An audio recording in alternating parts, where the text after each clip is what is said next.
Bellwether would be yours outright, Clay said, as if he were handing Ruth the keys to a beach house instead of 86 acres everyone in the county had declined to rent. He pushed the agreement across her kitchen table. Warren sat beside him, worrying a thumbnail along the rim of his coffee mug. Ruth did not touch the papers. "And you two keep everything here. The home place, the cattle, the equipment," Clay said. "Yes. We take on the operating debt, too." "And my home?" Clay's eyes flicked toward the hallway, where her winter coat still hung beside Harold's. "Bellwether has a house. Bellwether had a roof, in the same sense that a colander had a bottom. Clay knew it. Warren knew it. They were waiting for her to beg. Instead, Ruth picked up Clay's pen. 40 minutes later, she stood on Bellwether's warped porch with rain blowing through the missing screen.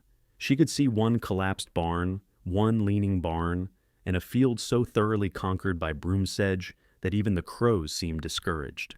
Her first call was to June Alvarez, a woman she had not spoken to in 11 months. When June answered, Ruth said, "How many of the old crew can you reach before supper?" There was a pause. Then June asked, "What did you do?" 3 weeks earlier, Clay Morrow had stood beside his father's grave and told Ruth she would never have to worry about anything. He had said it while squeezing her shoulder for the benefit of the people filing past. Clay was tall like Harold had been before illness bent him, with the same heavy eyebrows and the same habit of looking over a person's head when he had already decided what they ought to say. His hand had remained on Ruth for 2 beats too long. Warren, the younger brother, had hugged her without speaking. His coat smelled faintly of cedar shavings from the cabinet shop where he worked 3 days a week when the farm allowed it. Ruth had nearly held on. Then Clay called for him to help load the flower stands, and Warren stepped away with relief. Afterward, Ruth returned to the white farmhouse carrying a foil pan of macaroni and cheese she did not remember accepting. The refrigerator was already packed with casseroles, chicken under crushed crackers, potatoes under cornflakes, green beans smothered beneath enough canned soup to preserve grief through spring. Harold's medical cup sat beside the sink. For 5 years, Ruth had washed that cup every night. She had ground his pills, changed the sheets when his legs failed him, learned how to lift without wrenching her back, and kept the cattle accounts balanced after he could no longer sign his name in a straight line. She had slept lightly enough to hear the change in his breathing from 2 rooms away. Now the house was silent, except for the refrigerator motor, and Clay outside, telling someone where to stack the funeral chairs.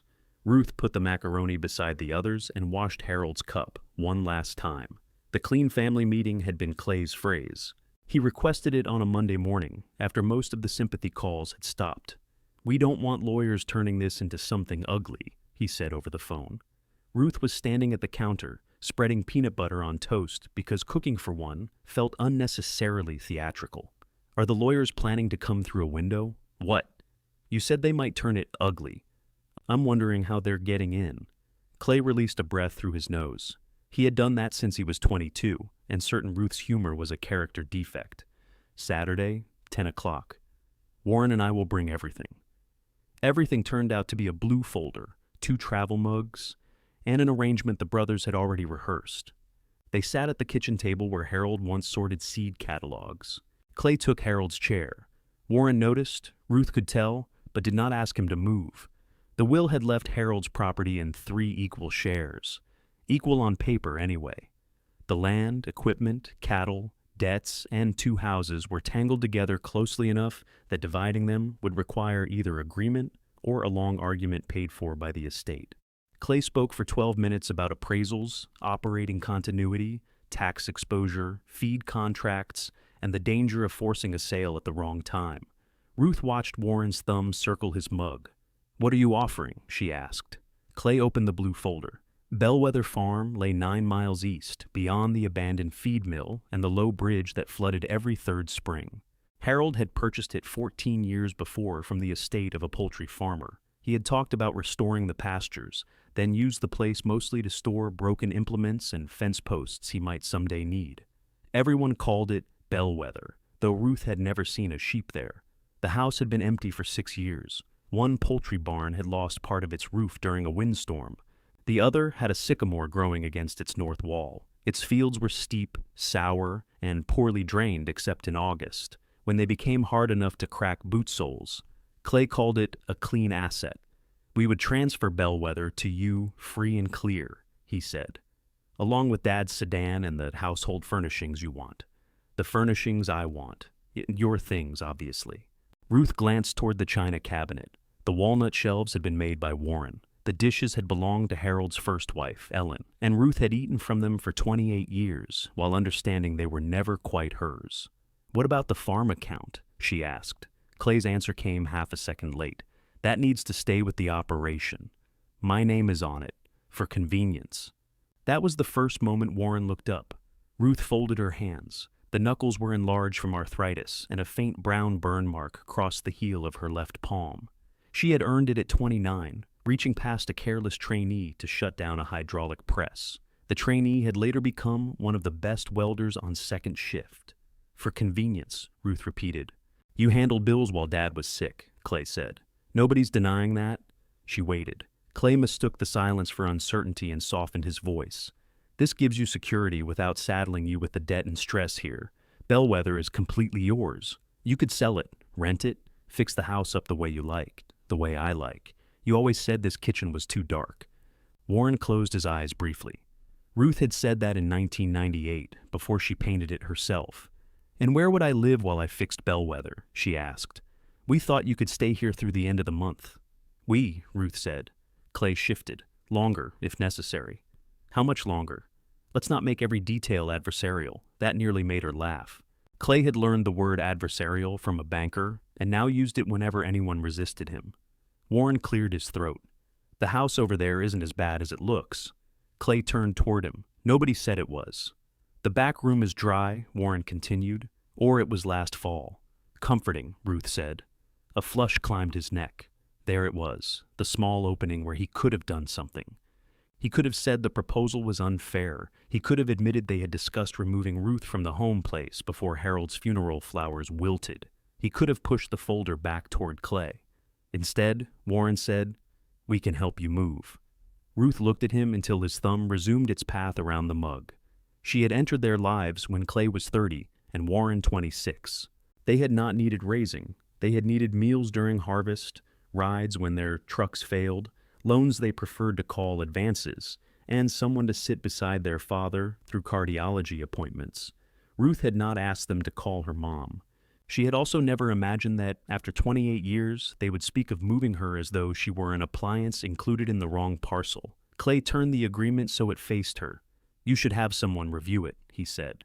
Of course. But you brought a pen. His mouth tightened. I'm trying to make this easy. Ruth read every page. The figures were not equal, no matter how Clay described them. Bellwether's appraised value was padded by an estimate written before the barn roof fell. The home farm's machinery was valued as if half of it did not start. The cattle were priced low. The debt was real, but so were the acreage, the road frontage, the working wells, and the house Ruth had spent nearly 3 decades maintaining. A fight might improve her share. It might also take a year, consume money she did not have, and leave her tied to Clay through every disputed tractor and fence line. The thought of winning a bedroom in a house where she would be treated as a tolerated claimant made something inside her go still. She reached for the pen. Warren's hand came off his mug. Ruth, you don't have to sign today. Clay stared at him. No, Ruth said. I don't. She signed anyway.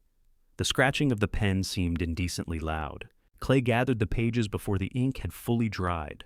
Relief loosened his face, followed quickly by an expression meant to resemble concern. This is best for everybody. Those are useful words, Ruth said.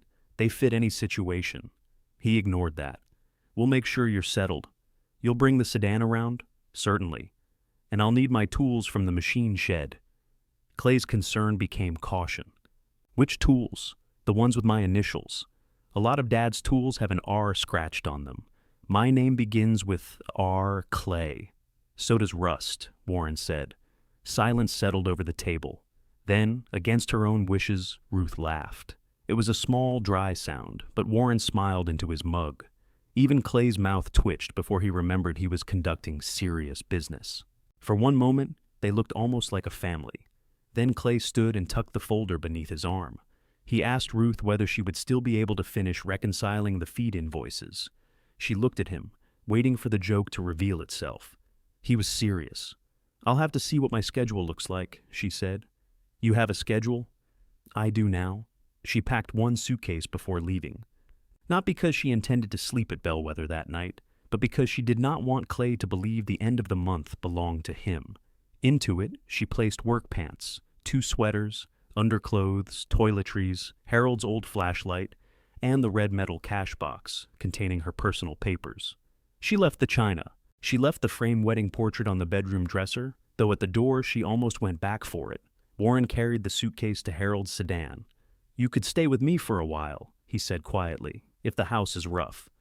Ruth opened the driver's door. Did you offer that before I signed? His face gave her the answer. She eased herself behind the wheel. Her right knee objected, as it did in damp weather. I'm sorry, Warren said.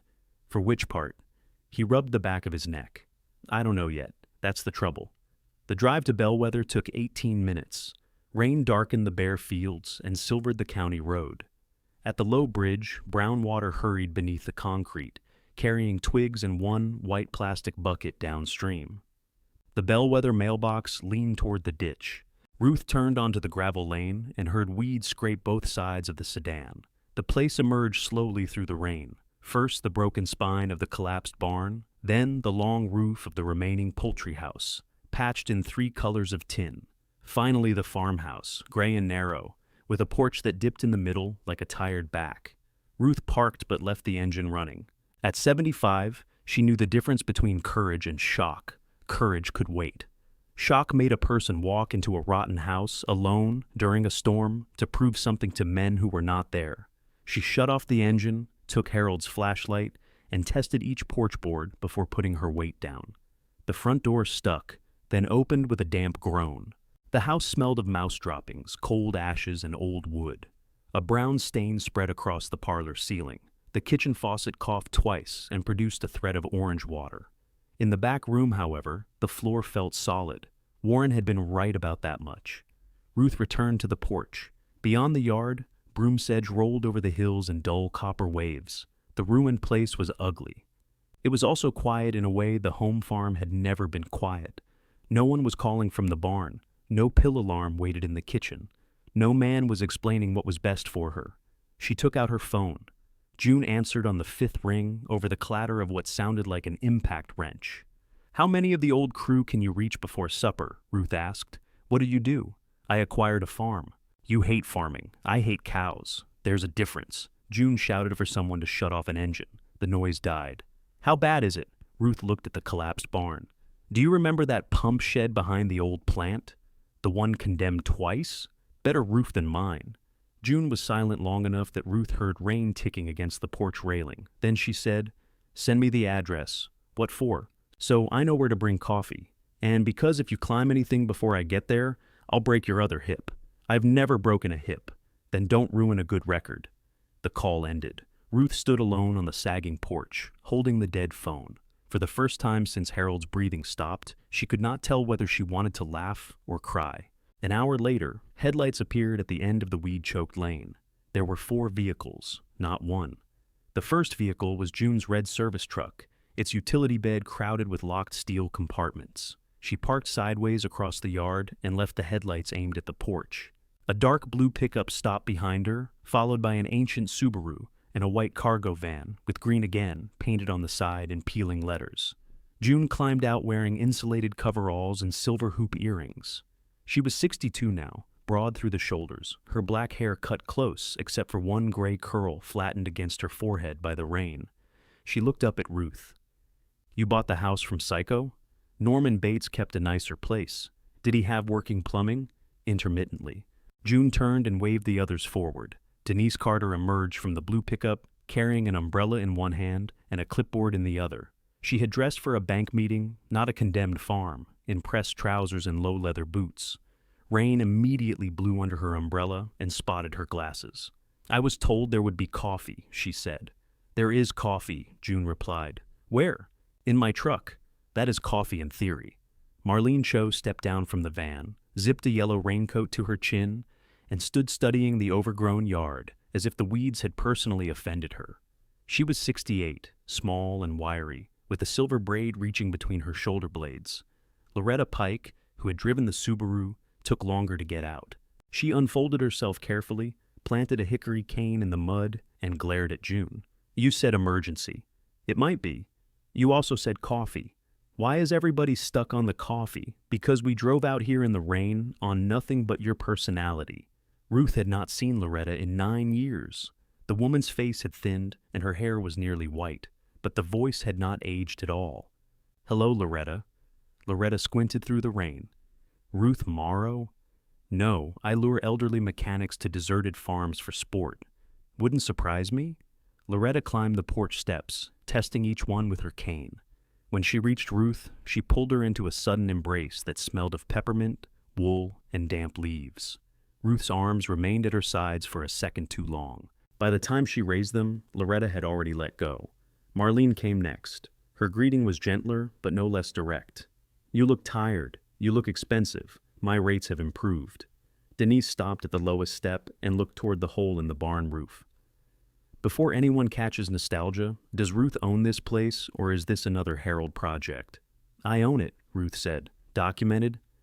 The agreement was signed this morning. Recorded? Not yet. Denise's mouth tightened. It's part of an estate settlement, Ruth said. Clay has counsel handling the filing. Clay has counsel, Denise repeated, making a note. Put that clipboard away. No. June returned carrying a cardboard tray of coffees, one of them missing its lid. Can we save the interrogation until we know whether the floor will hold all of us? I already crossed the porch, Ruth said. June gave the sloping boards a doubtful look. That was an observation, not proof. They entered single file, spreading their weight. The parlor seemed smaller with 5 women in it. Rain tapped inside the fireplace where the chimney cap had come loose. Marlene ran a finger over the wall, sniffed it, and announced there was mildew, but not as much as she expected. You smell walls now? June asked. I own greenhouses. Half my job is smelling trouble before it blooms. Loretta opened a closet. A mouse darted across the baseboard and vanished into the kitchen. Denise jumped backward into June. June did not even spill her coffee. Wildlife tax. I dislike surprises with tales. You raised 3 sons. They announced themselves by asking for money. Ruth laughed before she could stop herself. The sound loosened something in the room. June began opening windows, though the rain limited each one to an inch. Marlene inspected the water stain. Loretta checked outlets with a tester she produced from her coat pocket. Denise stood in the middle of the kitchen and wrote down everything they said. You came prepared, Ruth told her. I came because June said you had done something reckless. I didn't say reckless, June objected. You said, Ruth has acquired a farm and may have finally lost her mind. That was concern. Ruth looked at June. You acquired a farm before lunch, June said. There were limited interpretations. They moved into the back room. It was narrow, with faded wallpaper and a cast-iron bed frame leaning against one wall. The ceiling was unmarked. A small fireplace had been boarded over, and the single window looked toward the surviving poultry barn. This room can be made habitable, Marlene said. That is not the same as comfortable, Denise added. Comfort is mostly lighting and clean blankets, spoken like someone who sleeps in a greenhouse during frost warnings. The orchids are less judgmental than my sister. June pressed her boot against the floorboards. Solid enough. We'll check underneath tomorrow. Ruth looked from one woman to another. You're all talking as if you've been hired. That stopped them. Rain moved across the roof in a heavier band. Somewhere in the kitchen, the faucet released one metallic drop. June set down her cup. What exactly did you call us for? Ruth had imagined that question while waiting on the porch. In none of her imagined answers had 4 women been standing in front of her, older than she remembered and more familiar than they had any right to feel. I wanted an assessment. Of what? Denise asked. The property. The property includes 86 acres, 2 barns, a house, utilities, drainage, soil, access, and whatever Harold abandoned under the weeds. An assessment isn't a favor. It's work, I know. Do you? The question landed harder because Denise asked it without raising her voice.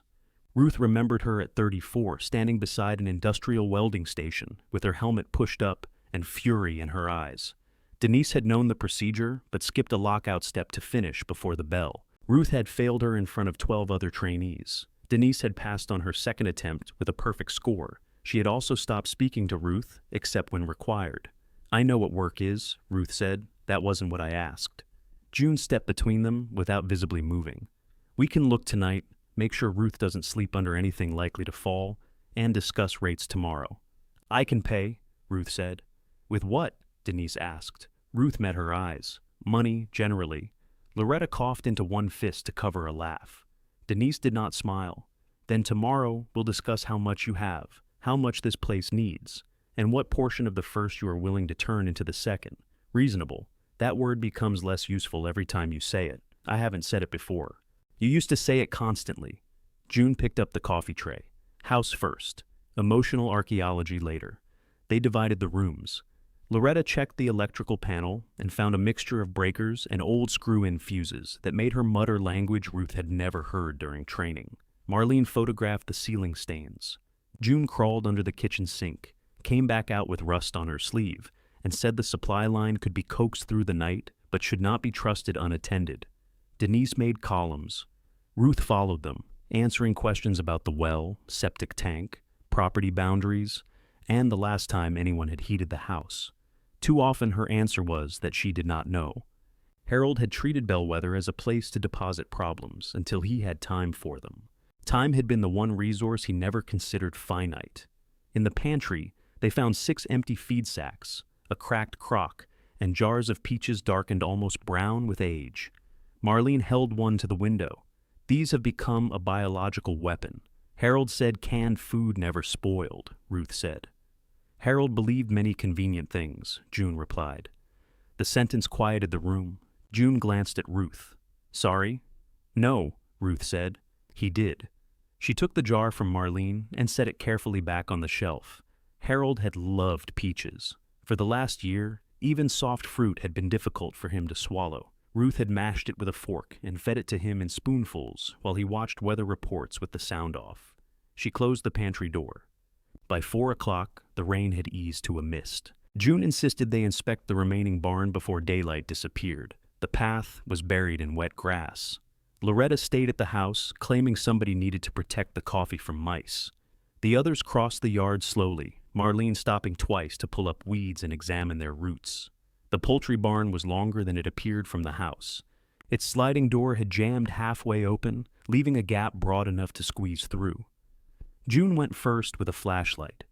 The beam traveled over old feeders, lengths of pipe, broken wooden crates, a rusted seed drill, and 3 tractor tires filled with rainwater. Sections of insulation hung from the rafters like dirty wool. The air smelled of damp soil and ancient manure. Denise entered behind Ruth and said, "Absolutely not." Marlene ducked beneath a dangling wire. "It's not terrible. You and I have incompatible definitions. The frame is straight." June shone her light upward. Mostly. Mostly straight is not straight. It is in agriculture. Ruth walked down the center aisle. Her knee ached and cold worked into her fingers, but the barn floor was concrete. That surprised her. Harold had never mentioned it. Beneath the dirt and feathers, painted yellow lines marked the edges of old equipment bays. At the far end stood a workbench made from thick lumber, its vides orange with rust. Above it, someone had mounted a row of coffee cans for bolts and fittings. Most were empty. June swept away cobwebs and tried the vise handle. It resisted, groaned, then turned half an inch. "Well," she said. Ruth knew that tone. She had heard it when June was 27 and opened her first diesel engine without supervision. Denise heard it too. "No. I haven't said anything. You make a particular noise before expensive ideas. It has 3-phase power. It had 3-phase power. Past tense is the most dangerous tense in real estate." Marlene had reached the southern wall, where translucent roof panels allowed a gray wash of light inside.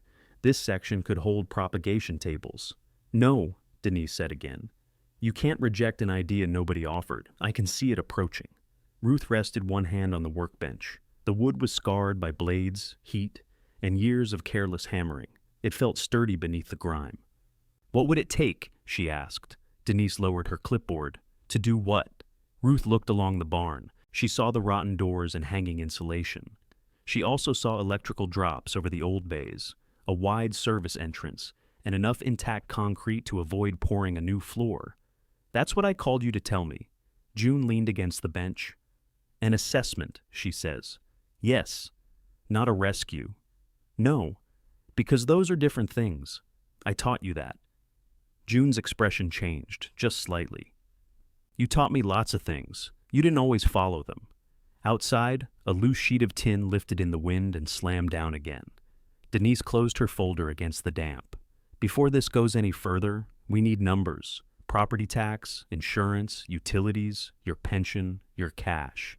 Every repair, starting with whatever keeps the house from poisoning or crushing you. I'm not giving you control of my accounts, then hire somebody else. The old Ruth would have answered quickly. The old Ruth had known that speed could pass for certainty if her voice stayed level. She looked at the women instead. June with grease already on her sleeve, Marlene holding a weed she had carried in from the yard, Denise waiting to be challenged. Through the open door, Loretta was visible on the porch, drinking the last coffee and pretending not to watch them. "All right," Ruth said. "Tomorrow, 9 o'clock." Denise blinked, disappointed by the absence of a fight.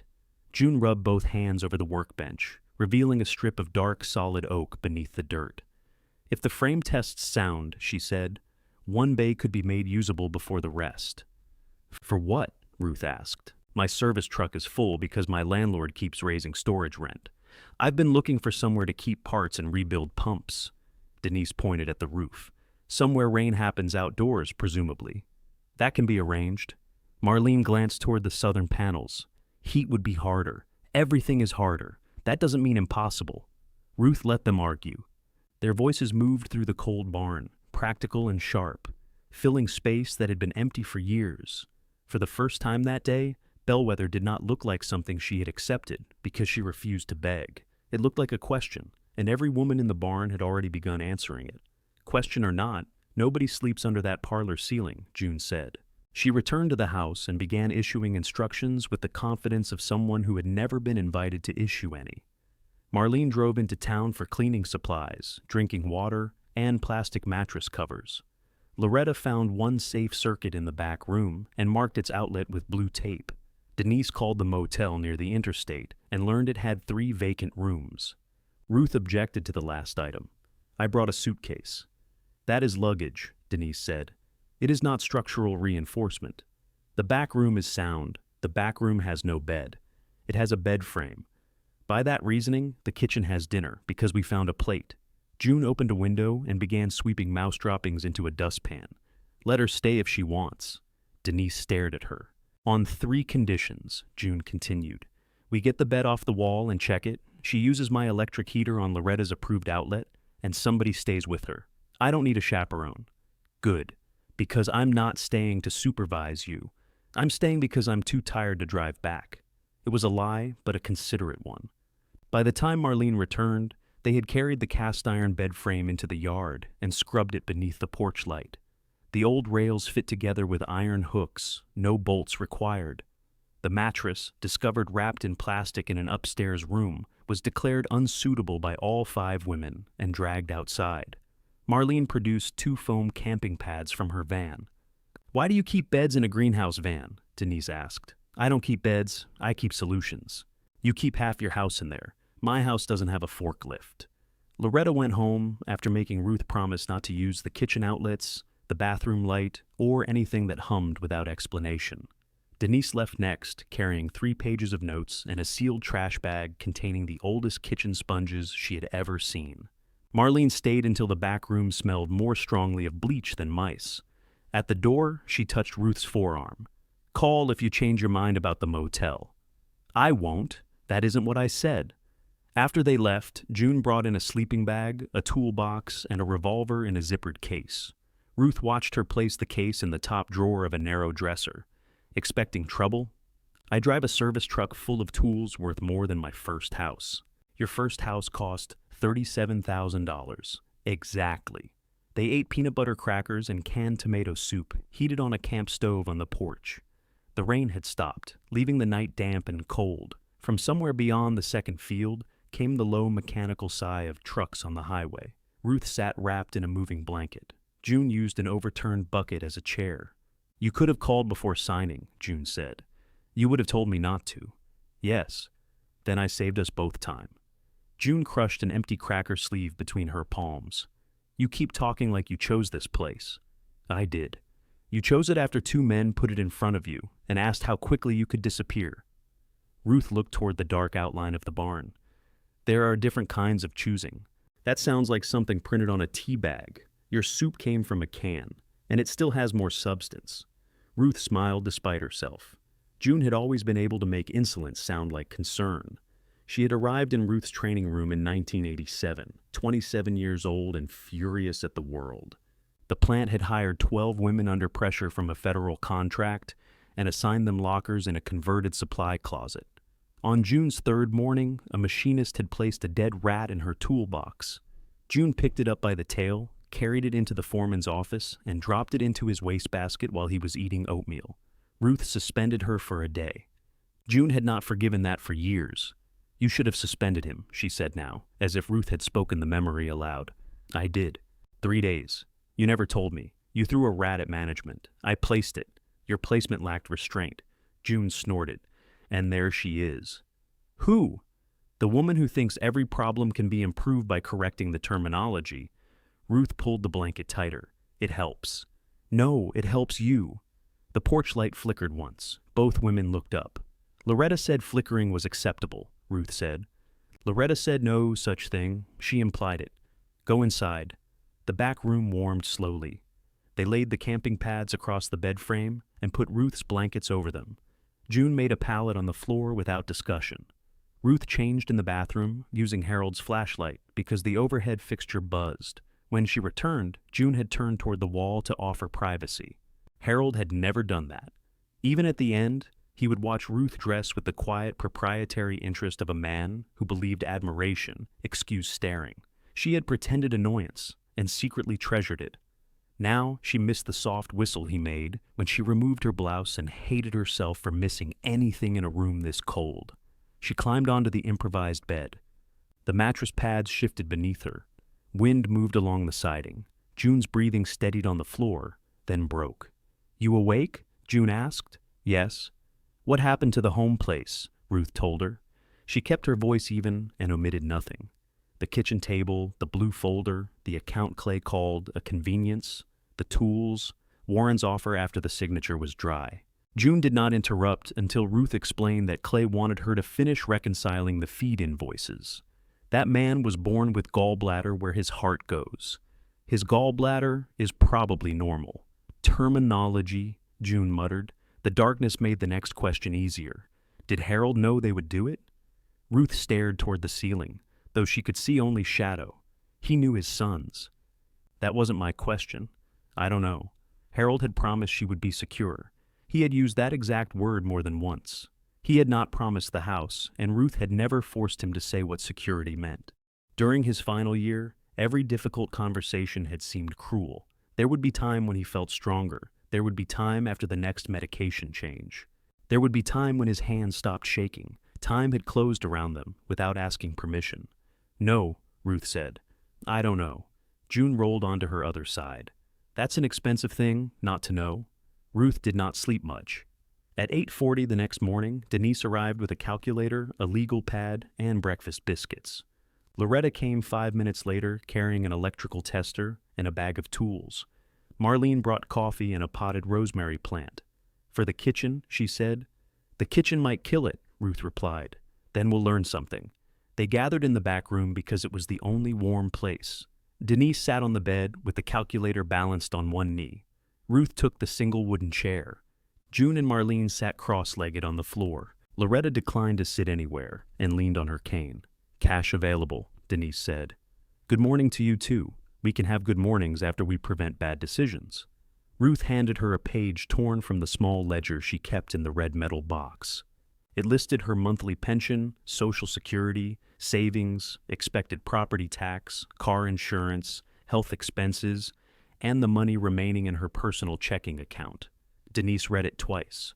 "You have $68,000 in savings." "Yes." "How much are you willing to risk?" "30." June shook her head. "I didn't ask you," Ruth said. "You called me. That is not power of attorney. It ought to be." Denise tapped the paper. 30 is too much. I expected you to say it wasn't enough. It isn't enough to restore the entire property.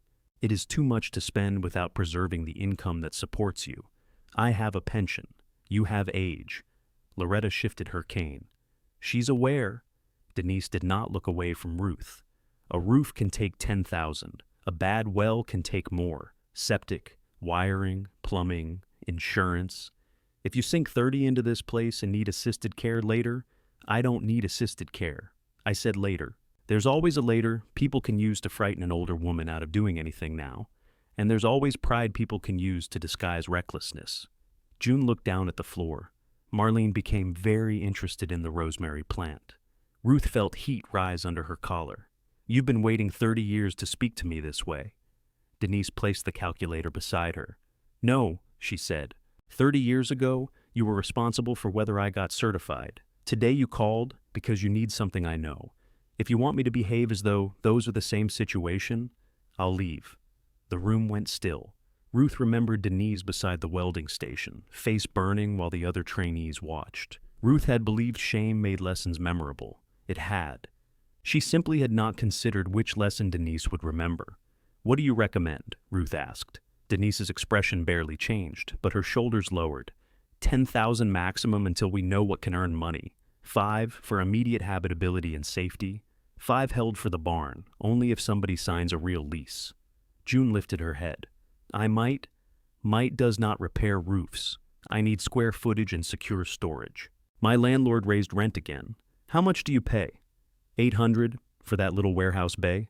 It has power, a roll-up door, and no sycamore trying to enter through the wall.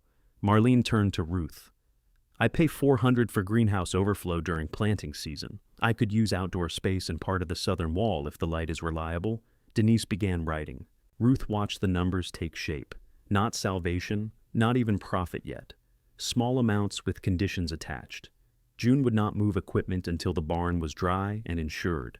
Marlene would not lease until the soil was tested and water access established. Loretta would inspect the full electrical system for her normal fee, discounted only if Ruth stopped arguing about it. What do I contribute besides money? Ruth asked. 4 faces turned toward her. June answered first. Property. I mean work. At the moment, you make lists. I have spent my life doing more than making lists. Good. Make an excellent one. A vehicle sounded in the yard. Ruth recognized the uneven idle before she reached the porch.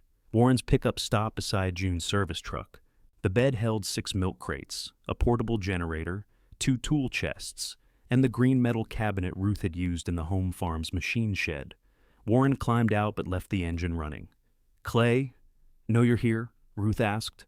His eyes moved past her to the other vehicles. He knows I'm bringing your things. All of them? I brought what I could identify. Ruth walked to the tailgate.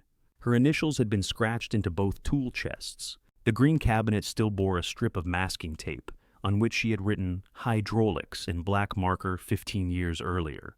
1 crate contained extension cords. Another held manuals, grease guns, and a coffee tin full of fittings. She reached into the third and removed a heavy torque wrench wrapped in an oily shop towel. Harold had given it to her on their 10th anniversary after she complained that flowers died and jewelry caught on machinery. It was the best present he had ever bought her. Warren watched her unwrap it. I figured that one was yours, he said. You figured correctly. I also brought the generator, just until the wiring gets sorted. Does Clay know about that? Warren looked toward the barn. It's an old spare. That isn't what I asked. No, he said. He doesn't. Ruth placed the torque wrench back in its chest. Inside the house, Denise's calculator began clicking again. June and Loretta came onto the porch. Marlene followed with the rosemary plant still in her hands. Warren stared at the gathering as if Ruth had somehow assembled a jury overnight. June crossed her arms. You brought fuel? In the truck. Then quit idling and help us unload. He looked at Ruth for permission. She stepped aside. For the next 20 minutes, Warren carried her tools into Bellwether's surviving barn, while the women told him exactly where to put them. By the 3rd crate, Warren had stopped trying to place anything where he thought it belonged. Against the wall, June told him. He carried a bench grinder toward the wall. Not that wall. He turned. Other side of the yellow line. You said against the wall. I assumed you'd use judgment. Ruth watched him bite back an answer. At 49, Warren still responded to criticism by pressing his lips together until they nearly disappeared. Harold had called it sulking. Ruth had always suspected it was the only safe anger Warren had learned. He set down the grinder. Anything else? June pointed toward the pickup. Fuel cans. I was asking Ruth. Ruth's knee hurts. Ruth looked at her. My knee has not made an announcement. It's limping. Knees don't limp. Terminology, June said. Warren hid a smile and went for the cans. The tools made the barn look less abandoned without making it look useful. The green cabinet stood beneath the row of empty coffee cans. Tool chests sat on a pallet June found near the service door. Loretta stretched an extension cord from the generator, but refused to connect anything until she had checked every tool for damaged wiring. Denise remained in the house, adding the generator's fuel consumption to a page Ruth hoped never to see. Marlene walked the southern edge of the barn with Warren. She asked about drainage, the old well, and whether Harold had ever applied herbicide near the poultry houses. He sprayed the fence lines, Warren said. Not much else. What did he spray? I don't know. When? I don't know that either. Marlene looked at him over her glasses. Men should be required to label their decisions. Dad labeled some jugs. Where are they? Probably at the home place. Then bring me photographs. Don't put them in your truck unless you know what they contain. Warren nodded, as if she had issued instructions at the cabinet shop.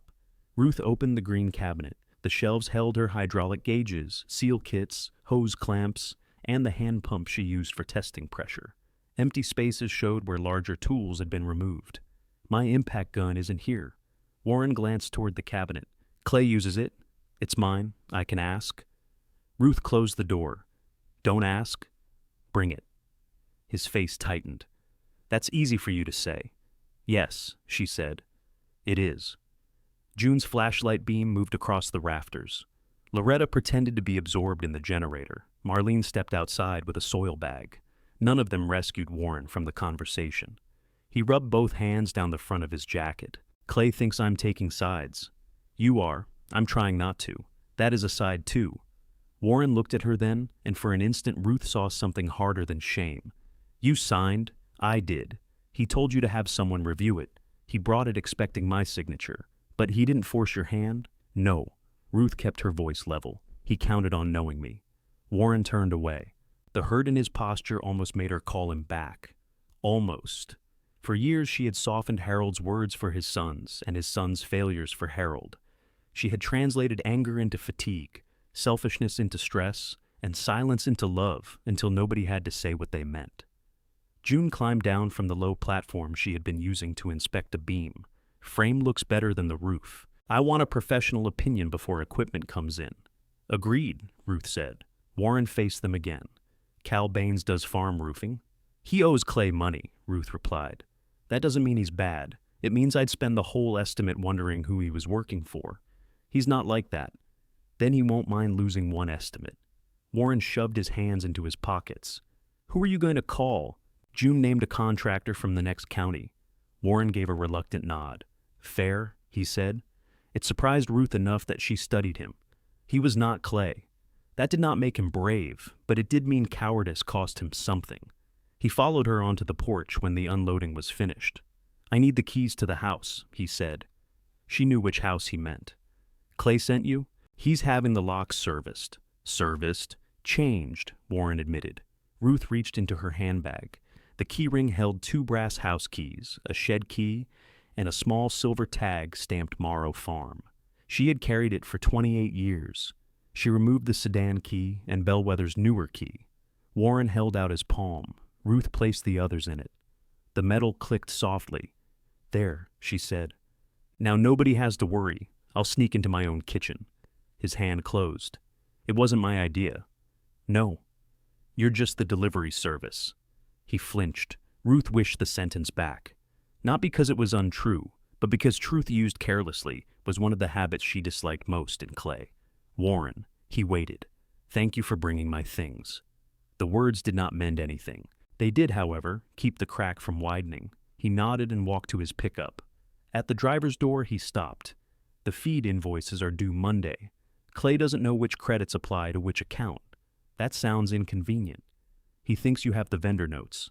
I do. Can he get them? He can hire me. Warren stared at her as if she had begun speaking another language. Then he gave one short laugh. He's going to love that. I didn't do it for love. After he left, Denise came out holding a biscuit wrapped in waxed paper. I saved this because you forgot breakfast. I didn't forget.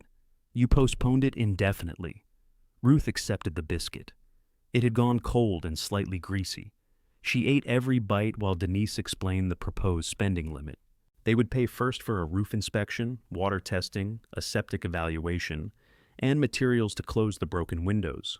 Loretta would inspect the electrical system at half her usual rate, but only because she insisted the other half is be counted as an investment if the property became a business. June offered $450 a month for one enclosed bay once the roof was dry, power was safe, and the doors could be secured. Until then, she would pay for storage by the week.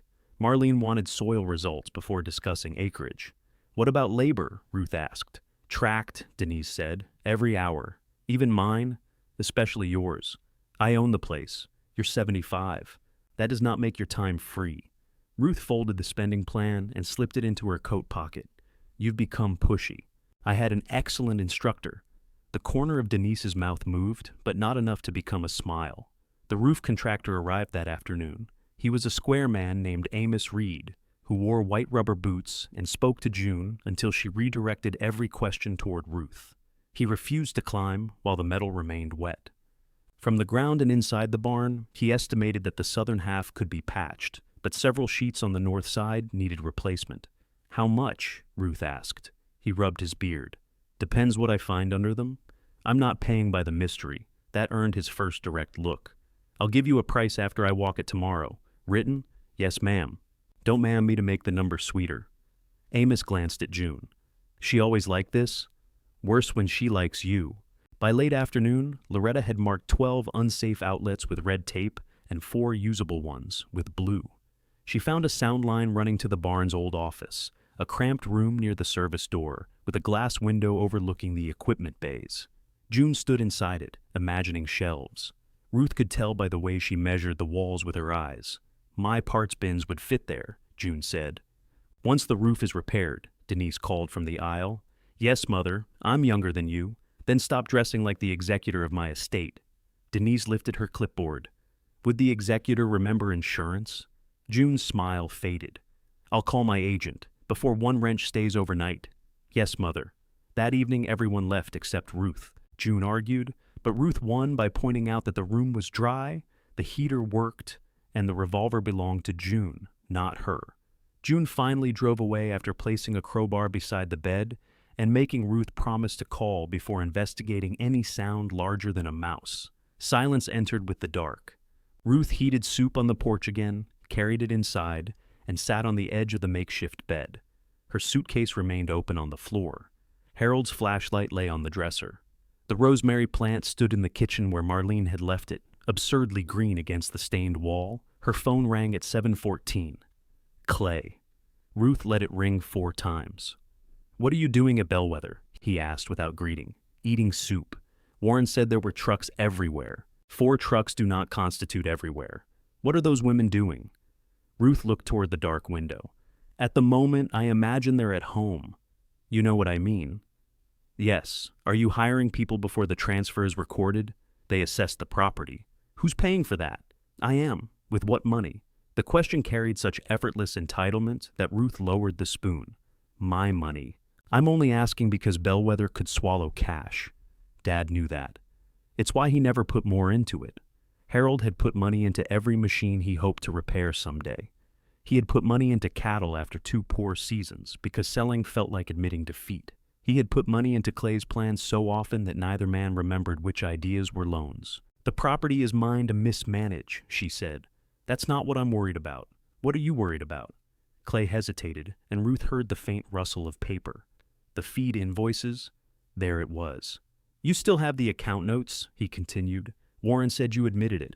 I didn't admit anything. They're my notes. We need them by Monday. I can reconcile the invoices tomorrow. $35 an hour, 4-hour minimum. Silence. Then Clay laughed once. You're charging us? I'm charging the farm. You are family. Apparently not when assets are being divided. That's unfair. Ruth set the soup on the dresser. No, Clay, it may be unkind, it may be embarrassing, it may even be inconvenient. But you made very sure it was fair. You agreed to the settlement. I did. Then stop acting like we stole something. She looked around the cold room, at the camping pads and the crowbar beside the bed. I haven't accused you of stealing. You don't have to. Hauling half the county out there makes the accusation for you. They came because I called. What are you planning? Ruth could have told him she did not know yet. That would have been honest. It also would have sounded like weakness, and she was tired of giving Clay honest things he could misuse.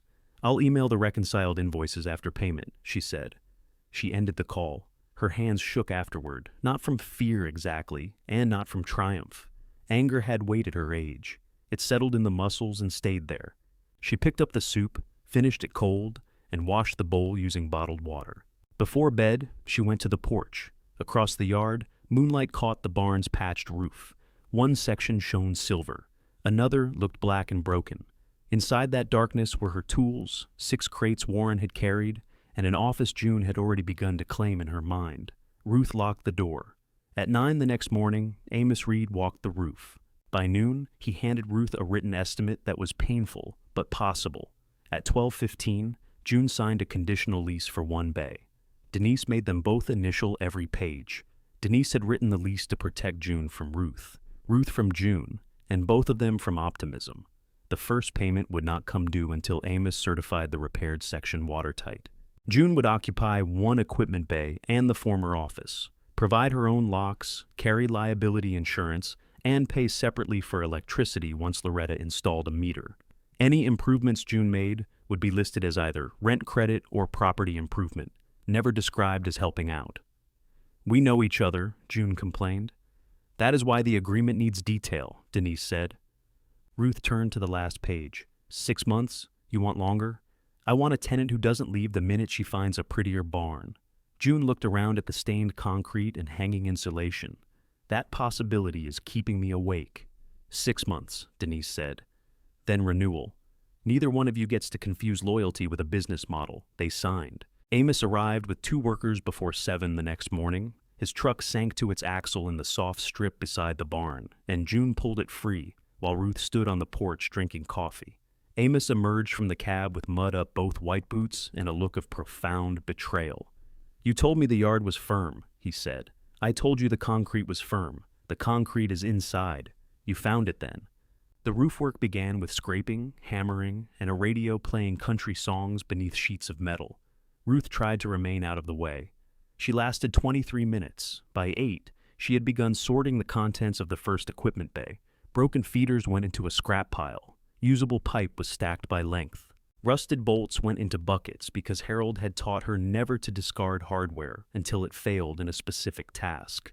June discovered what she was doing and rolled 1 bucket toward the scrap pile. There are good bolts in there. There are fossils in there. Some need soaking. If you soak them in the fountain of youth, call me. Ruth rolled the bucket back. They compromised by giving her 1 coffee can marked possibly useful, and June the authority to discard anything that crumbled under pliers. Loretta replaced damaged receptacles and muttered at Harold's wiring choices. Marlene took soil samples from a grid she marked with orange flags. Denise moved a folding table into the barn office and declared it the administrative center because the house smelled too strongly of bleach and pride. Ruth sat at that table to reconcile the feed invoices. Warren brought a farm check for $140, exactly 4 hours at her stated rate. Clay had written consulting in the memo line hard enough to emboss the paper. He wanted you to sign a receipt, Warren said. I'll send an invoice. He says the check is payment. Payment follows an invoice. Otherwise, Denise will appear and explain accounting until we both die. From the office, Denise called. I heard that. I intended you to. Warren set a cardboard file box on the table. These are the bills. Ruth opened it. Clay had removed them from the order she maintained and bundled each vendor separately, which was neat, understandable, and useless. The feed invoices had to be matched to delivery dates, quantity credits, fuel surcharges, and price guarantees. One supplier listed the Morrow account under Harold's initials. Another used the farm's tax number. A third split mineral supplements from bulk feed and applied discounts quarterly. Clay organized them, Warren said. I can see that. He was there until midnight. I can see that too. Warren pulled out the other folding chair. Can I help? Do you know which load was short on the 12th? The dairy mix? Beef grower. I thought that came on the 14th. Ruth pointed to the chair. Sit.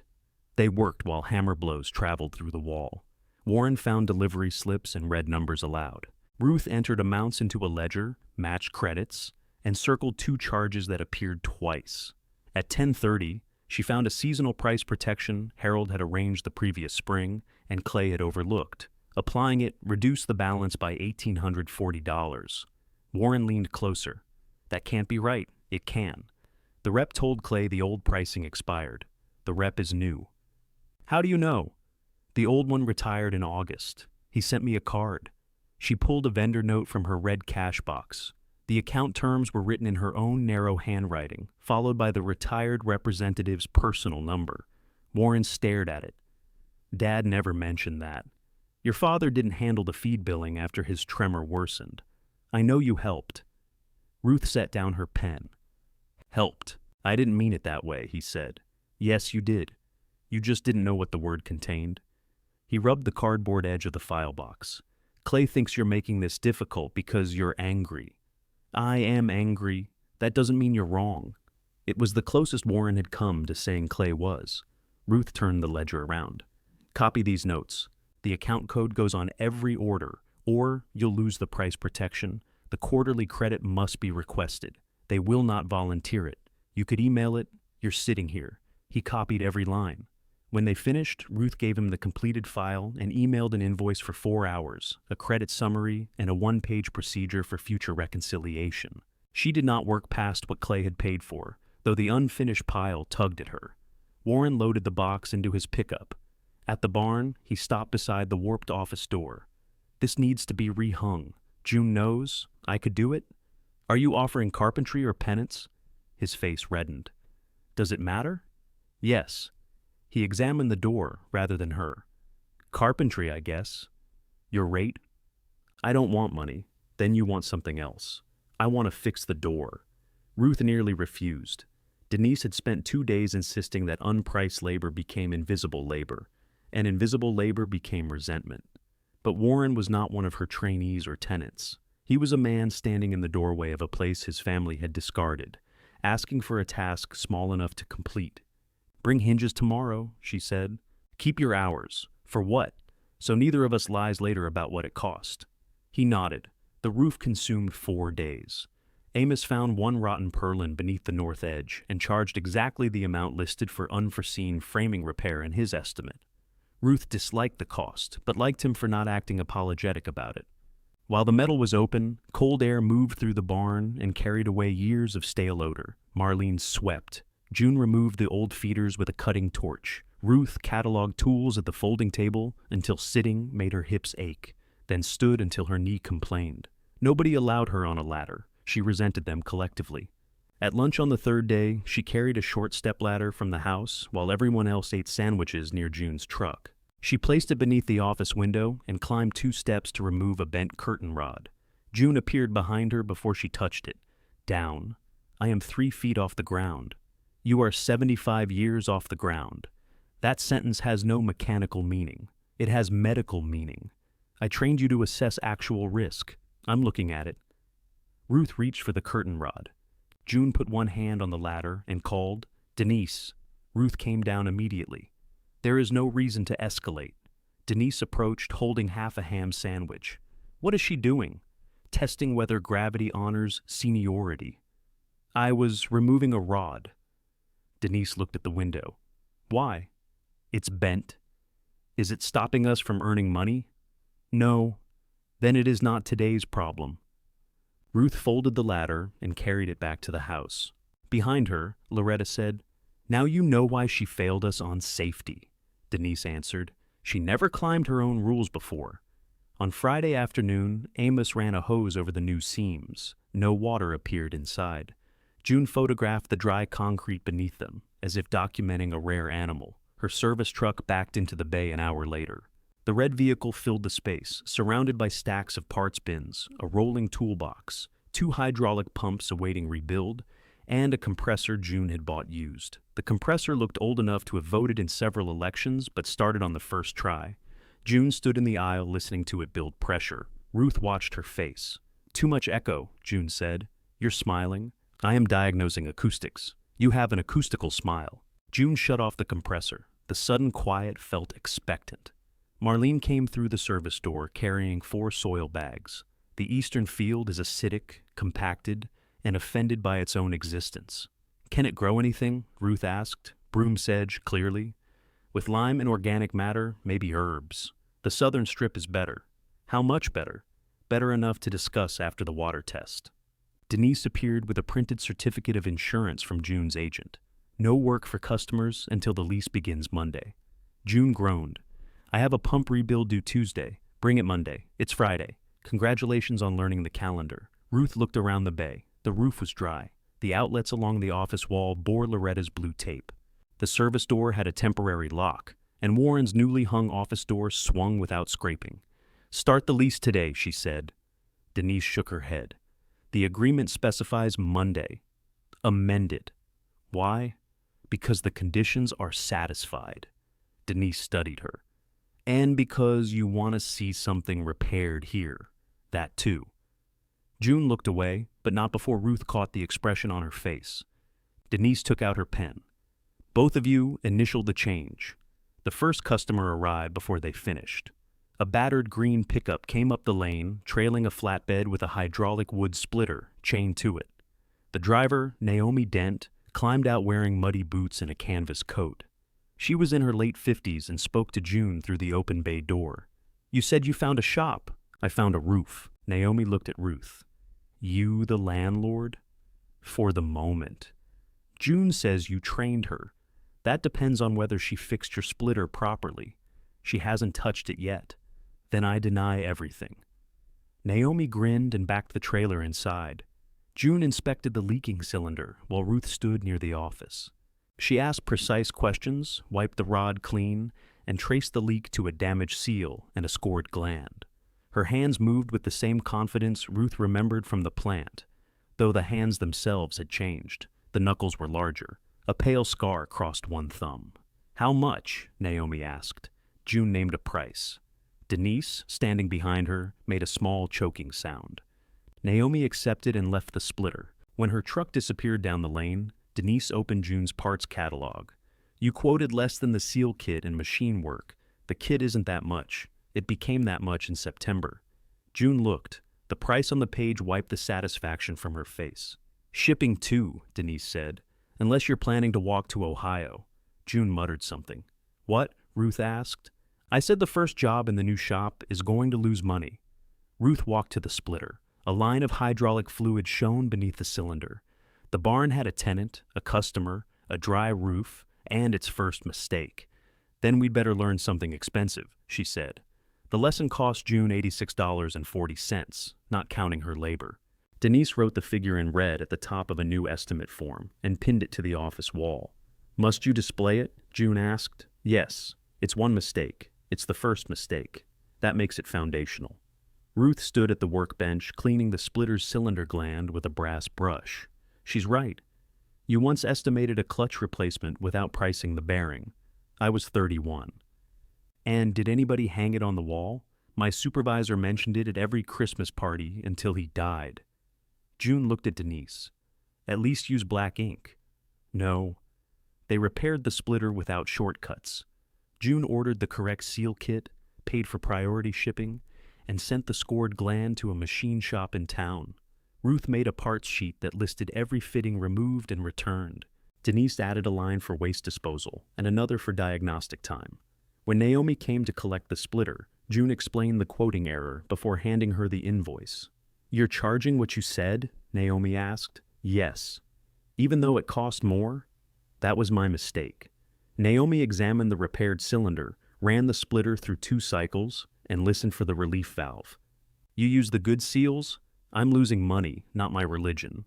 Naomi paid the quoted amount. She did not offer extra, and Ruth respected her for it.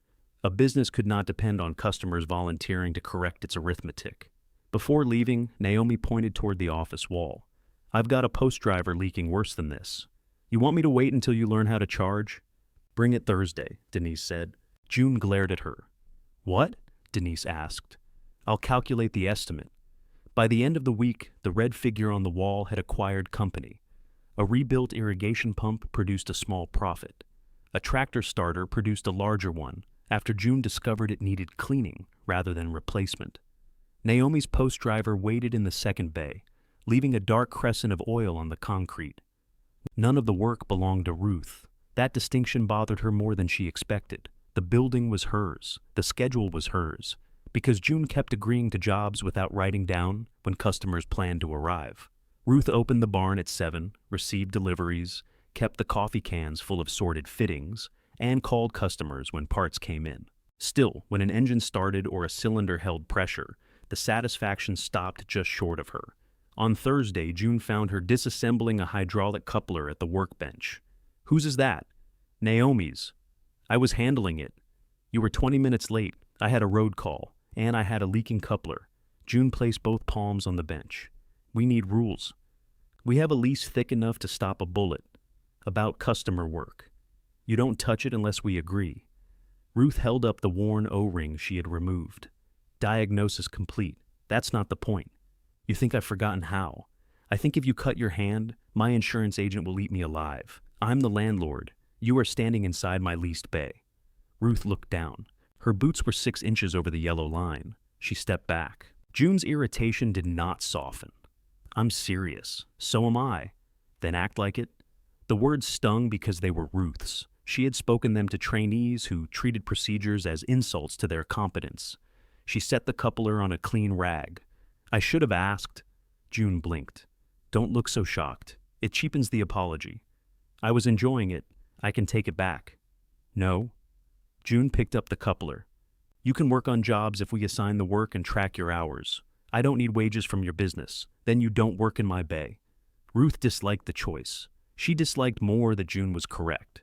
25 an hour, she said. 20. I trained you. You're out of practice. 23. June offered her hand. Done. Ruth shook it. From the office, Denise said, "I need that in writing." The well water results arrived the same afternoon. The water contained iron and enough bacteria to require treatment, but no dangerous chemical contamination. The plumber flushed the lines, replaced the worst corroded sections, and installed a filtration and disinfection system that cost $1,200 more than Ruth hoped and $400 less than Denise feared. The kitchen faucet ran clear for the first time on a cold Saturday morning. Ruth filled a glass and held it toward the window. No orange tint, no floating sediment. Marlene sniffed it, tasted one cautious sip, and nodded. "It won't kill rosemary. High standard.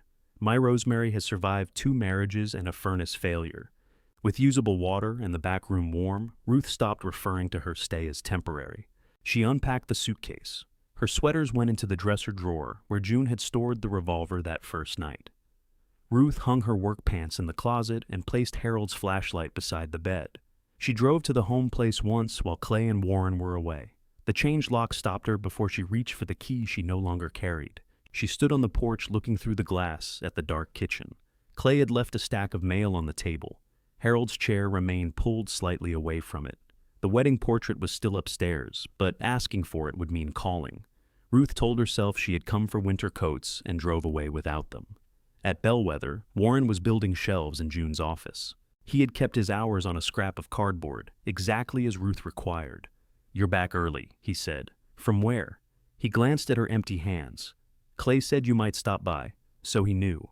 He saw you on the porch camera." Ruth stared at him. "It came with the new doorbell," Warren said quickly. "He wasn't watching for you. That improves everything. He would have let you in." "Would he?" Warren drove the final screw too far into the shelf bracket. The drill whined. Ruth took off her coat and hung it over a chair.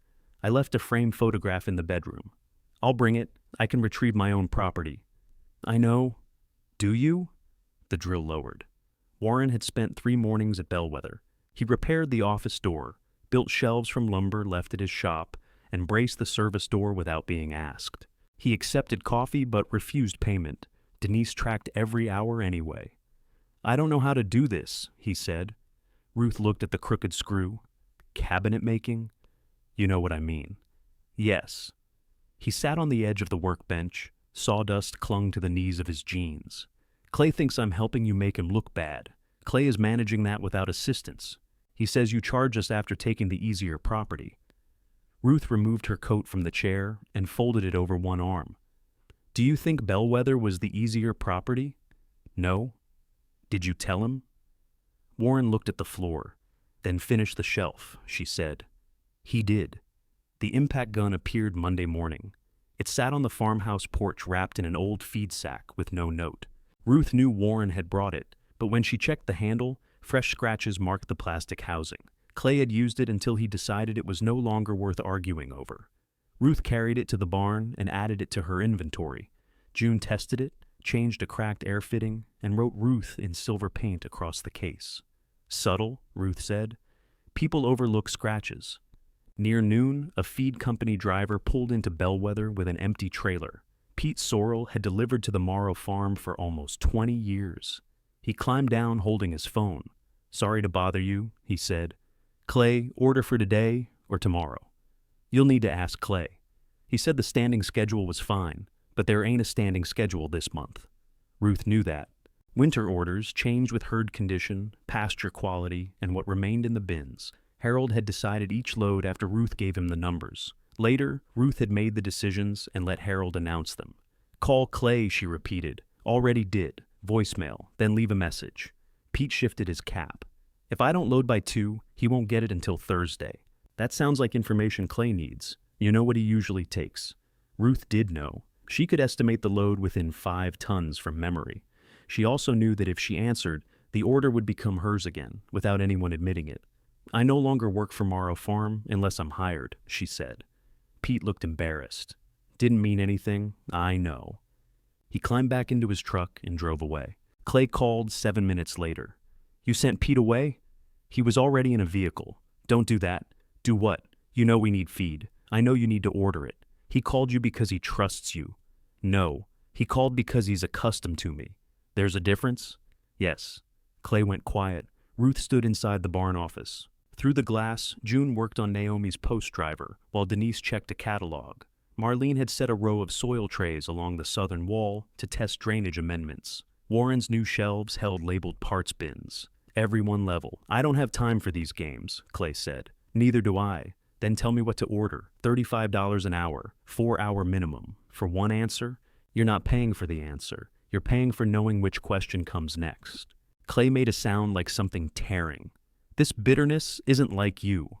The sentence struck deeper than his anger. For years, being unlike herself had meant failing to remain convenient. You don't know what is like me, she said. She ended the call before he could answer. The post driver shuddered as June tested it. A hose jumped, the rebuilt cylinder extended, and the heavy steel post struck the test block with a satisfying metallic crash. Ruth flinched. June shut it down and pushed up her safety glasses. Success shouldn't sound that violent. Some kinds do.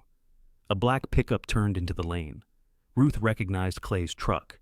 He parked beside Pete's fading tire tracks and sat behind the wheel long enough to make his arrival feel deliberate. Then he climbed out, took in the service truck, the open barn, and the equipment waiting inside. He did not look surprised. He looked offended. Ruth walked out to meet him before he could enter June's bay. Clay glanced past her toward the women. So, this is what you're doing. This is what's here. You're turning Dad's property into a repair shop. You gave me the property. I didn't think you'd start dismantling the family to furnish it. Ruth followed his gaze to the green cabinet, the impact gun, and Warren's shelves. One cabinet and a tool with my name on it, she said. Your family must be held together very loosely. Clay's jaw shifted. Behind Ruth, the post driver slammed down again. This time, she did not flinch. Clay stepped around Ruth and looked into the barn without crossing the yellow line. The fact that he noticed it irritated her. June had stopped the post driver. Denise remained in the office, visible through the glass, while Marlene stood at the southern wall with a tray of soil. All 3 women watched without pretending otherwise. What do you want? Ruth asked. Pete is waiting at the feed mill. Then you should call him. I need last February's order.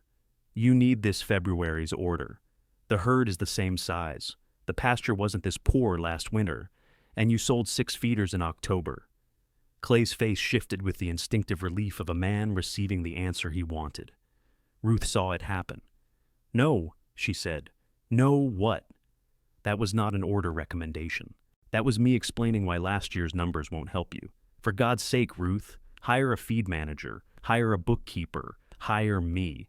But stop driving over here to pull answers out of conversation. You did this for Dad. Yes. So, Now that he's dead, none of it matters? The cruelty seemed to surprise him as soon as it left his mouth. He looked toward the barn, perhaps hoping the machinery had covered it. It had not. Ruth kept her hands in her coat pockets so he would not see them close. "I did it while your father was dying," she said. "That is different from doing it so you can pretend I never did. I never said you did nothing. You said my name on the farm account was for convenience. It was." "Whose?" Clay looked away. The post driver released pressure with a long hiss. He turned toward the sound. "How much are you spending?" "None of your business. Bellwether barely appraised for what you traded away. There was no trade until you proposed one. You signed it. You keep reminding me, because you keep acting cheated." Ruth took one step closer. "Do you want me to say it was a generous offer? I want you to admit nobody threw you into the street." Behind Clay, his truck's engine ticked as it cooled. Mud had dried along the wheel wells. Ruth noticed a tear in his work glove and the faint white crust of salt on his boots. He looked tired, not funeral tired, farm tired. It would have been easier if he looked pleased. "You gave me a house without reliable water," she said. "You allowed me until the end of the month in the home I maintained for 28 years. What word would you prefer? Dad built that house with my mother. There it was." Clay had never used Ellen against Ruth so plainly. Ellen had been dead 6 years when Ruth married Harold, but her choices remained preserved throughout the home place. Her dishes, her rose bushes, the blue tile behind the kitchen stove. Ruth had respected those things. Apparently, respect had been mistaken for temporary occupancy. "And then he lived there with me," she said. "That doesn't erase her. I never tried to. Keeping the house with us doesn't erase you either." Changing the locks was a curious way to express that. Clay removed one glove, then pulled it back on. "You could have asked Warren to let you in. That's the point." For a moment, neither spoke. Clay glanced up at the roof. His eyes narrowed at the line where Amos's new metal met the older sheets. "You only patched one side? The side over the leased bay. Wind comes over that hill from the northwest. Those old sheets won't hold if we get the front they're predicting." Amos inspected them. "Amos fixes roofs. I've watched weather come over this county for 40 years. So have I." He looked at her. "Then don't leave anything under the north section." The warning was practical and free of mockery. It annoyed her more than his insults. "I'll keep it in mind. I'm not trying to see you fail." "No, you were just confident I would." Clay's expression closed. He returned to his truck. At the door, he turned toward the barn once more. Dad would have hated strangers using his tools. Ruth thought of the rat in June's toolbox, Denise's failed certification, Marlene sleeping beside greenhouse heaters, and Loretta walking into shops where customers asked to speak to her husband. "They're using mine," she said. Clay drove away without ordering feed. June waited until his truck disappeared beyond the weeds. "Want me to say something ugly about him?" "No, I've got several choices. Save them." Denise came out of the office carrying her clipboard. "Was any part of that a consultation?" "No." "Then don't invoice him. I wasn't going to. You're thinking about the feed." Ruth looked at her. "You have your calculating face. I have one face. You have at least 4. The calculating one presses its tongue against the left side of its mouth." Ruth stopped doing it. June restarted the post driver. Clay's warning stayed with her. By evening, the weather radio predicted high winds and 2 inches of rain beginning the following afternoon. Amos could not return before Monday. He told Ruth the repaired roof would hold and advised tarping anything beneath the older section. The insulation delivery arrived Friday morning. 12 compressed bundles were intended for the barn office and the southern wall, where Marlene hoped to place propagation tables. The driver refused to cross the soft yard. He unloaded the pallet just inside the north service entrance, directly beneath the unrepaired roof. "We'll move it after lunch," June said. "I have a road call. I can move insulation." "With the pallet jack?" "I have operated machinery since before you developed opinions. I was born with opinions." June left. Marlene drove into town for shelving brackets. Denise had an appointment with a tax client. Loretta was due at noon to finish the office circuit. Ruth remained alone in the barn. She completed the morning schedule, swept metal shavings from June's bay, and called Naomi to tell her the post driver was ready. Wind began pressing against the siding in long, low breaths. The insulation pallet stood 20 feet from safety.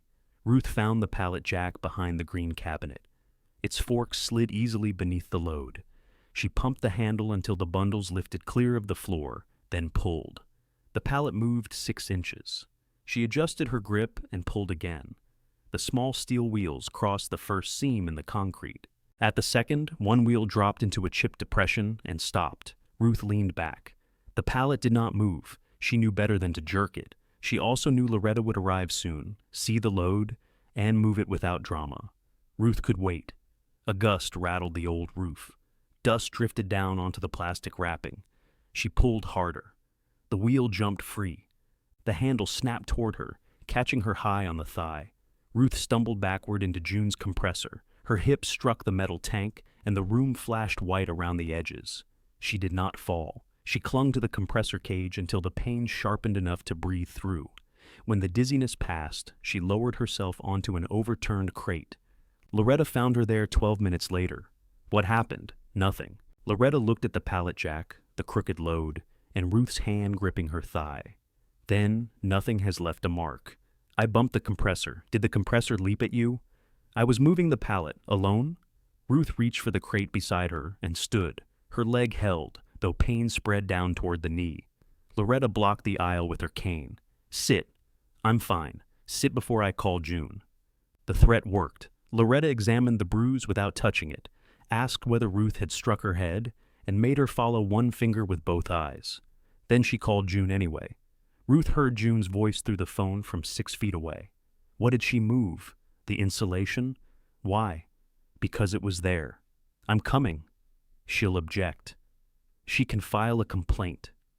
June arrived before the rain. She said nothing at first. She and Loretta moved the pallet together. It took less than a minute. Then June stood in front of Ruth. Show me. It's a bruise. Show me. Ruth pulled the fabric of her work pants tight enough to reveal the darkening patch beneath. June's jaw clenched. You're lucky. I didn't fall. That's not the standard. I misjudged the floor. You misjudged yourself. Ruth stood from the crate. Don't turn this into a lecture. Why not? You gave me enough of them. I am not one of your trainees. No. You're my landlord, my friend, and possibly the most exhausting woman alive. The word friend landed where anger had prepared no defense. June lowered her voice. You spent years teaching us that asking for a second pair of hands wasn't weakness. Then you come out here and act like help only counts if you're giving it. I did not ask any of you to work free. This isn't about money. It is always about money when women are expected to help. And sometimes it's about letting somebody care, whether you crack your hip on concrete. Ruth looked away. Wind pushed at the service door. One of the old roof sheets lifted and dropped with a bang. Fine, Ruth said. Next time I'll wait. No. Next time you'll ask. There is a difference. Yes. June waited. Ruth hated promises made under observation. They felt like surrender. I'll ask, she said. The rain began at 2. It struck hard enough to flatten Marlene's orange soil flags and turn the yard to gray mud. The repaired section remained dry. Under the north roof, 3 leaks appeared within 20 minutes. One ran down the wall. Another dripped harmlessly into an empty bay. The third landed on the insulation. They had moved the pallet, but 2 bundles had slipped from the stack and remained against the north wall, hidden behind old pipe. By the time Marlene saw water spreading across the concrete, the plastic had torn and both bundles had soaked through. Denise arrived carrying a tarp and found June and Ruth dragging the ruined insulation away from the wall. How much? She asked. Marlene checked the labels. $460. Denise closed her eyes. We can dry it, Ruth said. No, Marlene replied. Wet insulation grows mold. It's gone. Ruth looked at the water dripping from the old roof. Clay had warned her. Amos had warned her.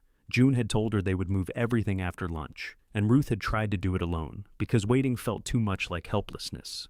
Denise wrote the loss on her clipboard. Use red, June said. Denise looked up. For foundational mistakes. Rain drummed against the metal. Denise uncapped her red pen.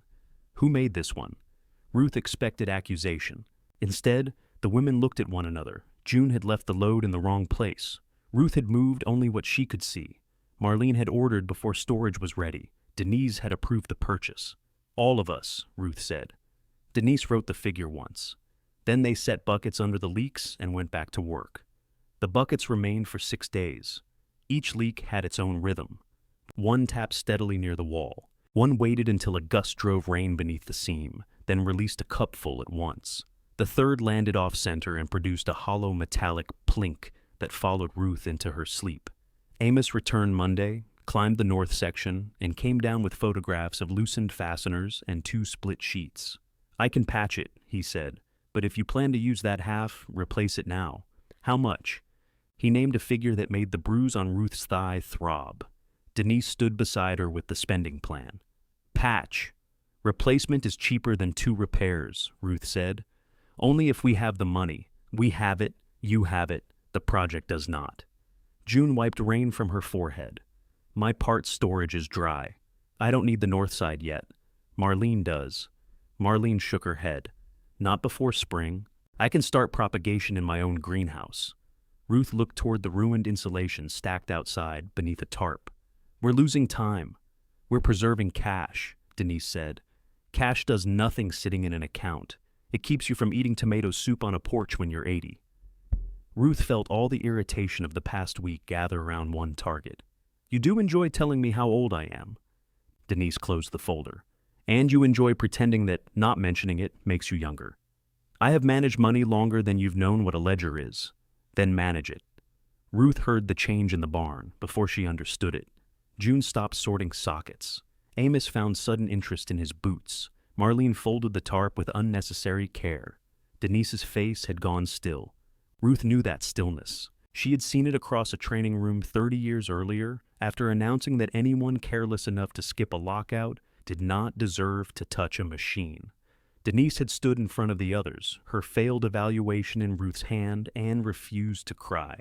"Amos," Ruth said, "patch the north section." He nodded and walked quickly toward his truck. Denise turned away. "Wait," Ruth said. "I have a client at 11. You have 12 minutes. I don't need a lesson." "No, you don't." Denise stopped near the office door. Ruth could have waited until they were alone. Privacy would have been kinder. It also would have protected Ruth from being seen admitting what everyone already knew. "I was right to fail you," she said. Denise's head lifted. "You bypassed a safety lock. If I had passed you, I would have lied about your work. I know. I was wrong to read the evaluation in front of everybody."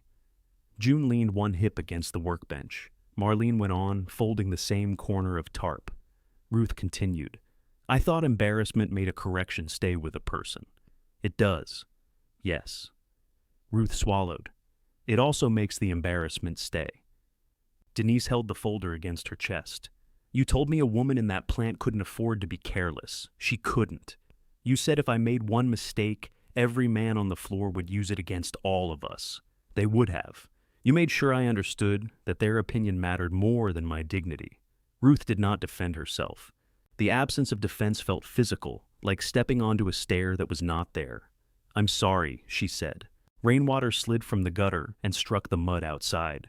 Denise looked at her for a long moment. "I needed you to fail me. I know. I did not need you to enjoy it." Ruth opened her mouth, then closed it. Had she enjoyed it? Not Denise's pain. She had enjoyed being unassailable, being the woman who enforced standards more strictly than any man could accuse her of failing to enforce them. She had confused severity with protection. "I may have," she said. "That was wrong." Denise's grip loosened on the folder. June looked down. "Patch the roof," Denise said. "We review the budget Friday." It was not forgiveness. Ruth trusted it more because of that. Amos patched the old sheets and guaranteed them through spring.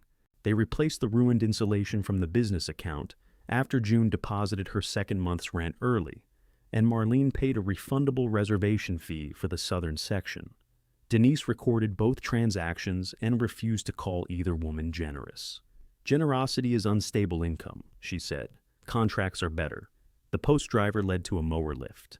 The mower lift led to 2 irrigation pumps and a compact tractor with a hydraulic whine, June diagnosed, before the owner finished describing it.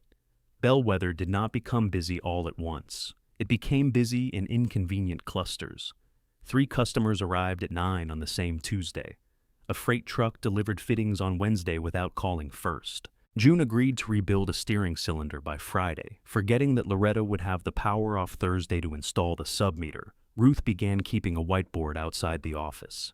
Customer, equipment, promise, parts, responsible person. June objected to the third column. It sounds judgmental. It is a date. You wrote promise. That is what a date becomes after you give it to someone. June stopped missing them. Customers started asking Ruth questions while June worked. Some wanted to know whether the empty bay could be rented for a day. Some needed equipment they did not own, often enough to justify buying. Others wanted someone to show them how to make a repair without taking the job away from them. Naomi brought a friend named Gail Mercer, who ran a landscape maintenance crew and wanted to learn why her compact loader kept blowing hoses. Because the hoses are rubbing against the frame, June said. I know that now. Then why does it keep happening? Because I know it after it happens. Ruth showed Gail how to inspect the routing and identify abrasion before the reinforcement cords appeared. Gail listened, took photographs, and asked whether Bellwether offered classes. No, Ruth said. Yes, June said at the same time. They looked at each other. Gail put her phone away. Settle it and call me.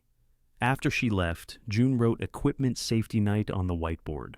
Ruth erased it. June wrote it again. We don't have chairs. People learning machinery can stand. We don't have insurance for instruction. Denise? From the office came the sound of rapid typing. We don't have a curriculum, Ruth said. June smiled. I know somebody who does. Ruth had not taught a formal class in 13 years. Her old binders were stored in 2 boxes at the home place, unless Clay had discarded them.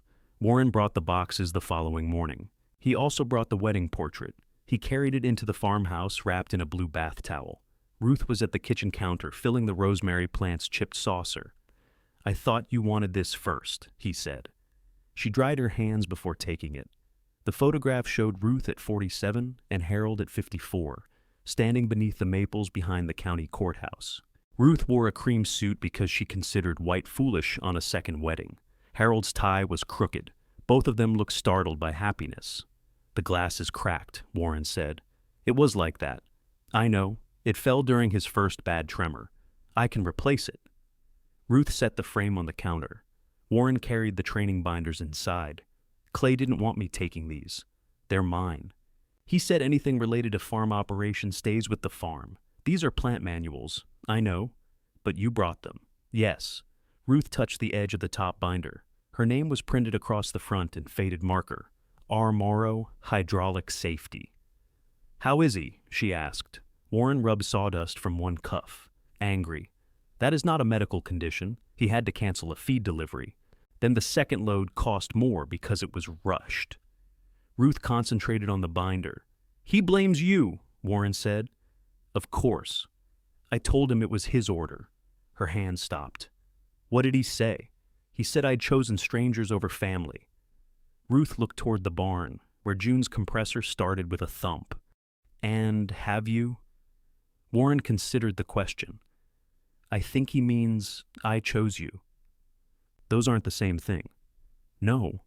He lifted the wedding portrait again. Where do you want this? Ruth looked around the kitchen. The wallpaper was stained, one cabinet hung crooked, and the rosemary plant occupied the only bright patch of counter. Not in the back room, she said. Warren placed the portrait on a narrow shelf beside the kitchen door. Harold's smile changed the room immediately, and not entirely for the better.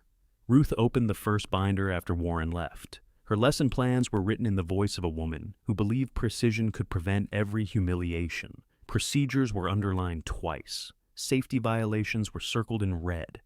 In the margins, she had recorded the names of trainees who needed extra practice, though never why they were tired, frightened, or distracted. She rewrote the opening lesson. 8 women registered for the first equipment safety night. The youngest was 41. The oldest, other than Ruth, was 72. Some operated family acreage. 2 ran landscaping businesses. One had inherited responsibility for an orchard after her brother's stroke and was tired of mechanics explaining invoices without showing her the failed parts. Denise collected modest fees. June arranged tools on the bench. Loretta checked the extension cords twice. Marlene brought a slow cooker of bean soup because the barn remained cold after sunset. Ruth stood beneath the new lights with her old binder closed on the table. For the first 10 minutes, her voice felt borrowed. Then Gail reached toward a pressurized hose without releasing the system.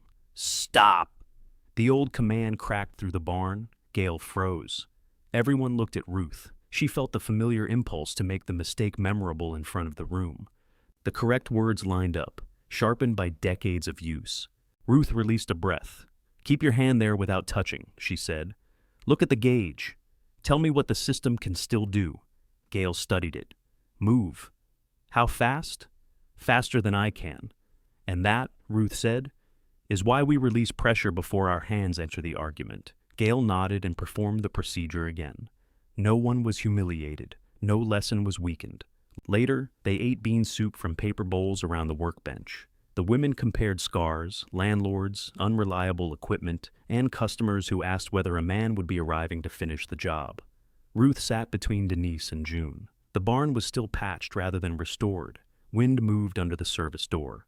Their profit for the month would barely cover utilities and the insulation mistake. But when someone asked about another class, all four women answered before Ruth could. "Yes," they said. The second class filled before Denise printed the registration sheet. Gail brought two women from her landscaping association.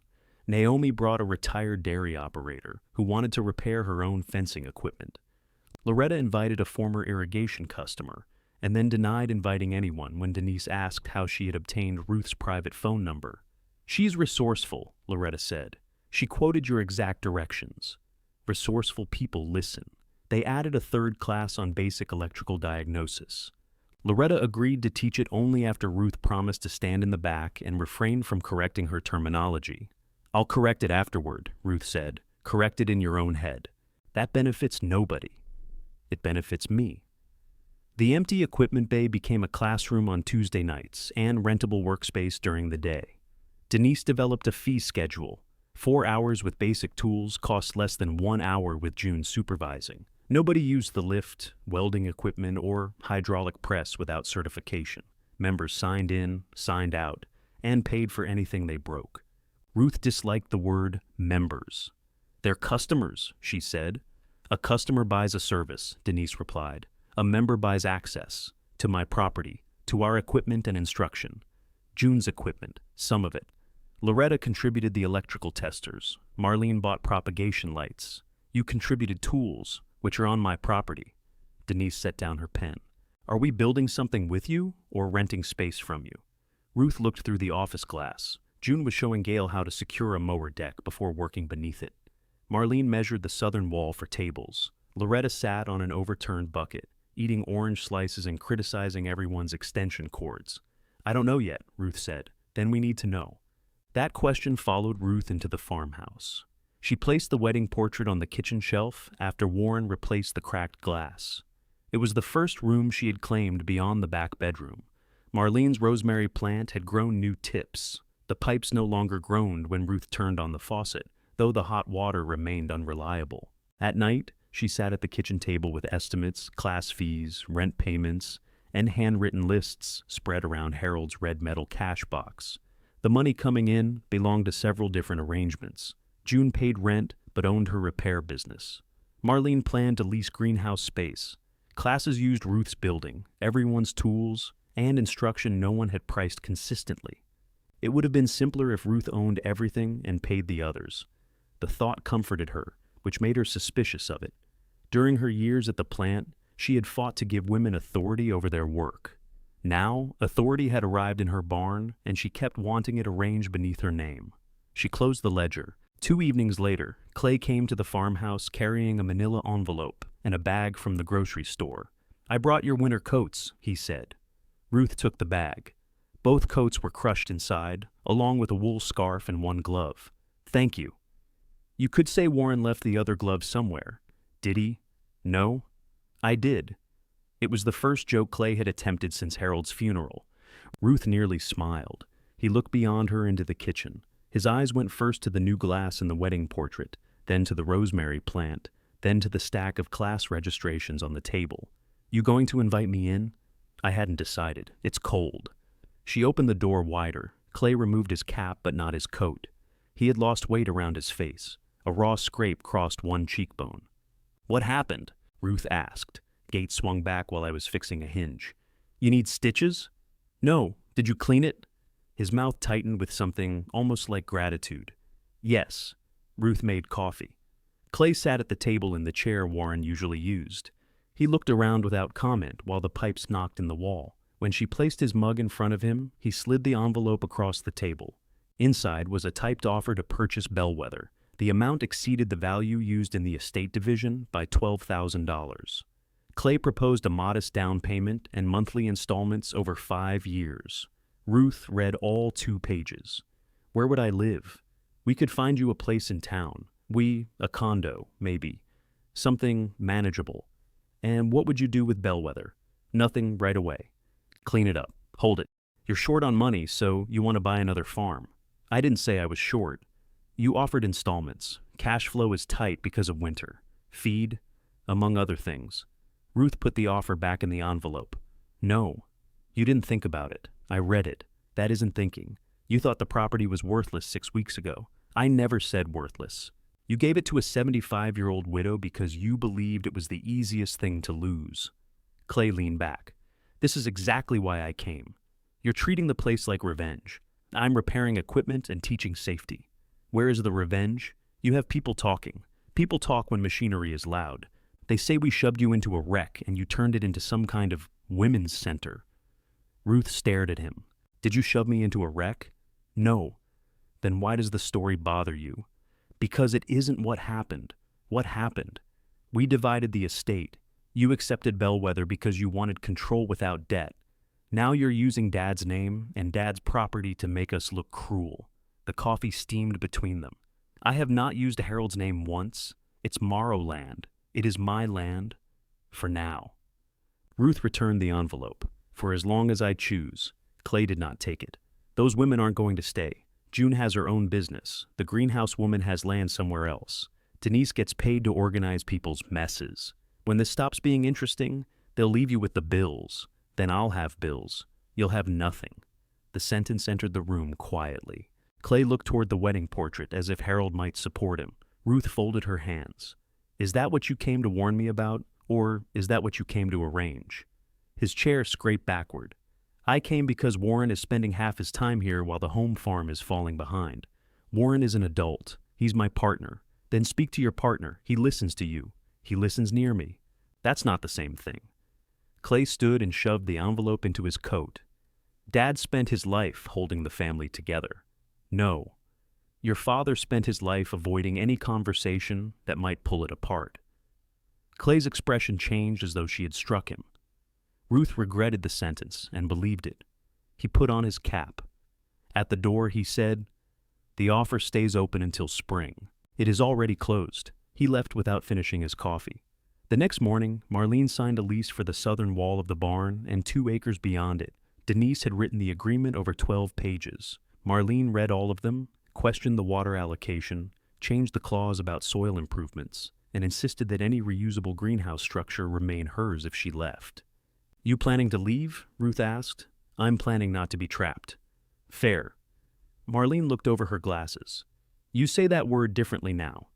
I've heard it used badly. Propagation tables went up beneath the translucent panels. The replacement insulation kept the corner warmer, though not warm enough. Marlene installed lights, ran drip lines from a holding tank, and filled trays with herb seed, hardy greens, and greenhouse starts she planned to sell in spring. The first green shoots appeared in neat rows. Ruth checked them each morning before she opened June's Bay. She liked their precision. Marlene warned her that plants were not precise. They merely concealed disorder beneath the soil. The women met on Fridays after closing to untangle the business they had accidentally created. June wanted to accept more repair work and hire another mechanic part-time. Denise said they could not commit to payroll. Loretta wanted classes capped at 8 because 12 people around live circuits made her hostile. Marlene wanted to offer discounted workspace to women, taking over farm operations unexpectedly. Ruth wanted one person to make the final decision. Which person? June asked. Ruth did not answer. That's what I thought. It's my property, and my business, and my accounting system, Denise added. No one is claiming the accounting system, Loretta said. Denise ignored her. The classes belong to all of us. Either we create a separate operation for them, or stop offering them. Stop? Ruth said. Structure or stop. The word structure led to 2 hours of disagreement. They finally settled on a trial arrangement. Class fees would go into a separate account. Instructors would be paid. A portion would cover utilities, insurance, and equipment maintenance. The remainder would stay in the program for scholarships, tools, and improvements. Decisions would require 3 votes out of 5. Ruth objected to voting against the property owner. June voted to ignore the objection. Loretta seconded. Ruth lost 3-2 when Marlene joined them. She drove everyone out at 6:30 and locked the barn with great dignity. At 8, June knocked on the farmhouse door carrying a pizza. "I thought you left." "I did. Then I remembered you react to losing arguments by forgetting dinner. I had soup." "You always have soup. That's not a plan." Ruth let her in. They ate at the kitchen table. June folded her slice in half and dropped sausage onto the class registrations. "You did that on purpose. I'm adding texture." Ruth wiped the paper clean. June nodded toward the envelope Clay had left on the counter. "He offered to buy? How do you know?" "He has an offer face. Warren has an apology face. You have 4, as previously established." I said no. "Good. You don't know the amount. Doesn't matter. It should." June set down her pizza. "If you ever want to sell, sell. If you ever want to stop, stop. Just don't let a man convince you that being alone later is worse than surrendering now." Ruth looked toward Harold's portrait. Clay said all of you would leave. Eventually, one way or another, everybody leaves. That is unusually poor comfort. I'm not trying to comfort you. June wiped grease from the registration page. I'm telling you to build something that doesn't collapse because one person goes. The next Friday, Ruth added a 6th line to the whiteboard beneath customer, equipment, promise, parts, and responsible person. It said, "Who else knows how?" The new column irritated June for less than a day. Then Gail arrived to use the work bay and diagnosed a leaking lift cylinder while June was on the road. She wrote her findings beneath, "Who else knows how?" Anne listed Naomi, who had worked on the same model. Naomi came by after lunch, confirmed the diagnosis, and helped Gail remove the cylinder. June returned to find the part tagged, drained, and ready for rebuilding. "No one called me," she said. Ruth pointed to the whiteboard. "You were not the only person who knew how." June walked around the cylinder twice, looking for an error. Finding none, she grunted. "Say something generous," Ruth suggested. "It's correctly drained. Beautiful. The class is developed the way water finds cracks. Women who came to learn basic maintenance returned to practice diagnostics. Those who understood engines stayed for Loretta's electrical lessons.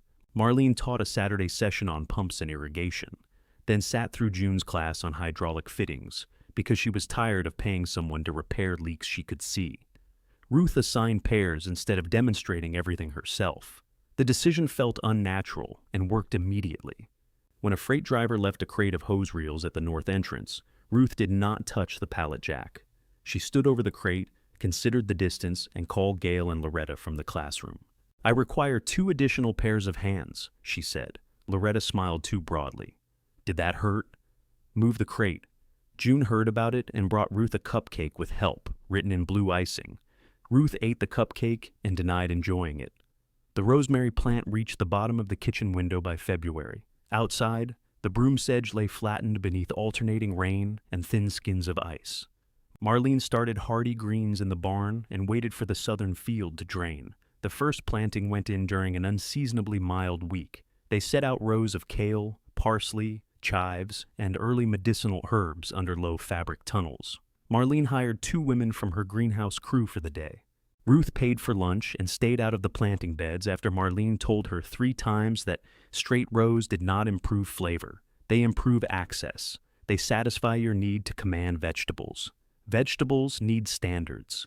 By the following Tuesday, the parsley had yellowed. Marlene removed the fabric covers and knelt between the rows. Several kale plants had collapsed at the base. The soil smelled sour, different from the samples she had tested before signing the lease. "This isn't frost," she said. Ruth crouched as far as her knee allowed. "Too much water? Something in the water?" They followed the shallow drainage channel uphill. Rain had cut a narrow path from behind the collapsed poultry barn, across a patch of weeds, and down toward Marlene's field. At the top, half hidden beneath brush, lay the edge of the old manure pit. Harold had covered it with soil years earlier. At least, he had said it was covered. The rain exposed black material along one side and carried a dark stain through the grass. Marlene stood with both hands on her hips. "Did you know?" "No." "Did Harold?" "He must have." "That is not an answer. It is the only one I have." Marlene filled sample jars and sent them to the lab. The results showed high salts, ammonia, and nutrient concentrations in the runoff. Not poison, but enough to burn young roots and make the lower section unusable until drainage was diverted and the soil recovered. The initial crop was lost. Denise calculated seed, labor, fabric, testing, and amendments. The number was not catastrophic. That almost made it worse. It was exactly large enough to consume the profit from their classes and 2 weeks of June's rent. Marlene wanted reimbursement. Ruth offered it. Denise refused to release funds until they reviewed the lease. I leased her land that damaged her plants. You leased land based on the testing available, Denise said. The runoff came from my property. The old pit is listed in the property condition attachment as inactive and covered, because that is what everyone believed. Marlene sat across the office from them, her yellow raincoat dripping onto the concrete. Everyone did not believe it. Harold knew what was under there. Harold is dead, Ruth said. The words came out harder than intended. Marlene's mouth tightened. Convenient. Ruth stood so quickly her chair struck the wall. June entered from the repair bay. What happened? Nothing, Marlene said. The dead have excellent liability protection. Ruth walked out. Cold wind crossed the yard, carrying the smell of wet soil. She followed the drainage path to the ruined rows and stood among the wilted parsley. Harold had been practical about land in ways that often resembled forgetfulness. A machine left beneath a tarp became stored. A broken fence became a future project. A manure pit covered with a layer of soil became finished because admitting otherwise created work. Ruth had translated those habits too. Harold was busy. Harold was tired. Harold knew his land. The rain had translated for him. Marlene came down the hill carrying 2 empty sample jars. I shouldn't have said that. It was true. It was cruel. Those can coexist. Marlene looked at the ruined plants. I put money I didn't have into those starts. I'll repay it. If you pay every loss, this place will be empty by summer. Then what do you want? I want the drainage fixed. I want clean soil somewhere else. And I want you to stop protecting a man who isn't here from facts he left behind. Ruth watched water move through the shallow channel. He was sick for 5 years. This pit is older than that. Yes. You can love him and still say he left a mess. I know. Do you? Ruth pressed her tongue against the left side of her mouth and stopped when she noticed. He left a mess, she said.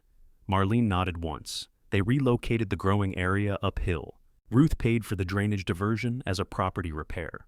Marlene absorbed the crop loss after Denise credited part of her spring rent. Nobody was satisfied, which Denise declared evidence of a balanced compromise. June helped shape a berm using a compact loader borrowed from Gale. Ruth stood nearby with a level and was told repeatedly that nobody needed her to measure the slope every 6 feet. She measured every 12. Warren did not come for 9 days. His absence had shape. One unfinished shelf remained in the classroom. A box of screws sat beneath it. The lid closed against dust. Ruth considered calling and decided that concern could become another form of summoning him for labor. He arrived on the 10th evening carrying 2 pieces of plywood. Sorry, he said. Been busy. Ruth held one end while he laid the first sheet across sawhorses. Clay asked you to stop coming. Warren measured the edge. He didn't ask. What did he threaten? Nothing. Then what did he say? That every hour I spend here is an hour he's alone over there. Is that true? Mostly. Ruth released the plywood. Then perhaps you should be there.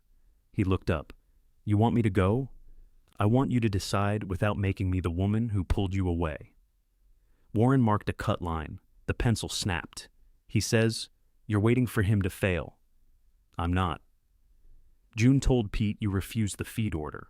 I told Pete to call the owner of the farm. He says the county thinks Bellwether is succeeding because the home place isn't. That is nonsense. I know. Do you? Warren placed the broken pencil on the sawhorse. Clay hasn't updated the maintenance logs. The main generator is surging. The backup won't start. Has June looked at it? He won't bring her in, then call another mechanic. He says he can fix it. Can he? He thinks it needs a battery. Ruth remembered the backup generator, an older diesel unit beneath a lean-to near the calving barn. Its battery had been replaced before Harold's last winter, but the fuel system collected condensation. If it had sat untested for months, a battery might be the beginning rather than the end. Tell him to drain the separator and test the fuel shutoff. Warren watched her. Ruth shook her head. No. Hire somebody. It took you 1 second. And if I give you one answer, you'll take it back and call the machine repaired. He rubbed sawdust between his fingers. Weather service says the temperature could drop below 10 next week. Then the generator should be serviced before next week. Clay won't call June. June has not offended him. She works here. There it was again. Bellwether had become an offense simply by functioning. Ruth picked up the broken pencil and sharpened it with her pocket knife. You can call her, behind his back, as his partner. Warren shook his head. He says I'm not acting like one. Is he? The question settled between them. Warren finished the shelf after closing. When he left, he took the box of screws but forgot his tape measure. Ruth placed it in the office drawer rather than calling him back. The cold arrived early. Water in the yard buckets froze solid. Marlene wrapped the barn pipes and moved her trays away from the southern wall. June filled the service truck with winter diesel and checked the portable heaters. Loretta inspected every extension cord again, insulting two into retirement. At the home place, Clay bought a new generator battery. Warren texted Ruth a photograph after installation. The engine had started, he said, but stopped 10 minutes later. Ruth typed, "Call a mechanic." 3 dots appeared, vanished, and appeared again. He finally replied, "Clay says it's fine." Ruth set the phone face down. That night, wind scraped broom sedge across the farmhouse siding. The weather radio predicted freezing rain, followed by a hard drop in temperature. Ruth lay awake beneath 2 blankets, listening to the heater cycle. At 11:40, her phone lit the room. Warren's name filled the screen. Ruth answered before the second ring. "The main generator's dead," Warren said. Wind battered his words. "Backup runs, then quits." "Where are you?" "Calving barn." "Is commercial power out?" "Whole Eastern Road." "How many cows inside?" 7, too close. 1 started. "Water?" "Pressure tank's half full." Clay's trying the generator again. A metallic clatter came through the phone, followed by Clay shouting something Ruth could not understand. "Call June," she said. "I did. And?" "She gave me the emergency rate. Then authorize it." Warren did not answer. "Warren, Clay says no." Ruth sat up and switched on the bedside lamp. The heater had lowered the room to a dry chill. Then, "Why are you calling me?" "I thought you might know what the generator needs. It needs a mechanic. You know the system. I know enough not to diagnose a failing generator by telephone in an ice storm. We don't have time for this. You had a week. That doesn't help now." "No," Ruth said. "It helps later." A gust roared against his phone. Warren swore, then lowered his voice. "He won't hire anyone from Bellwether. Then hire somebody else. Nobody else is answering." Ruth put her feet on the cold floor. "You are a partner in that farm. Are you authorized to order repairs?" "On paper." "Paper is where Clay placed so much faith when he wanted me gone. Don't do that tonight." "Do what?" "Make everything mean everything else." The plea stopped her. Warren sounded exhausted. Not guilty, not evasive. Afraid. Ruth looked at Harold's flashlight on the dresser. "June will come if you authorize the call," she said.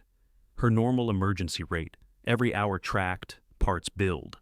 "Loretta may need to come if the transfer system is involved. I can authorize it. But will you stand by it tomorrow?"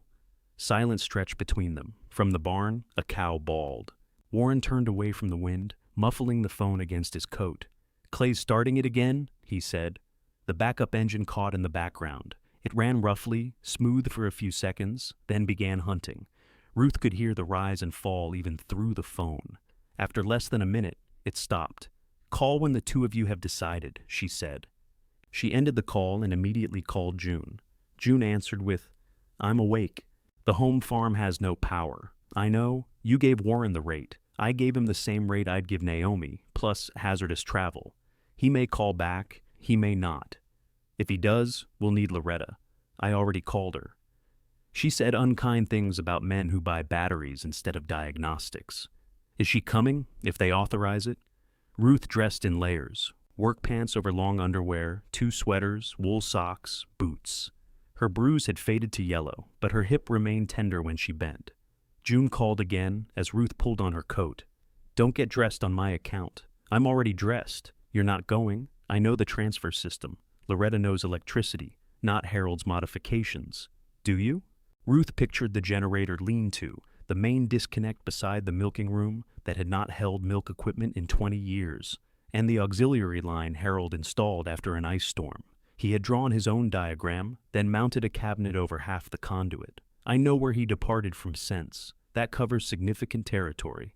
He isolated the calving barn separately because the automatic switch tripped under the heater load. There's a manual disconnect near the old milk room. Can you explain it by phone? I just tried. That wasn't an explanation. The line went quiet. Wait for authorization, June said. We are not driving icy roads, so Clay can send us away. I understand. Ruth carried her boots to the kitchen and waited beside Harold's portrait. The wedding photograph caught the yellow light.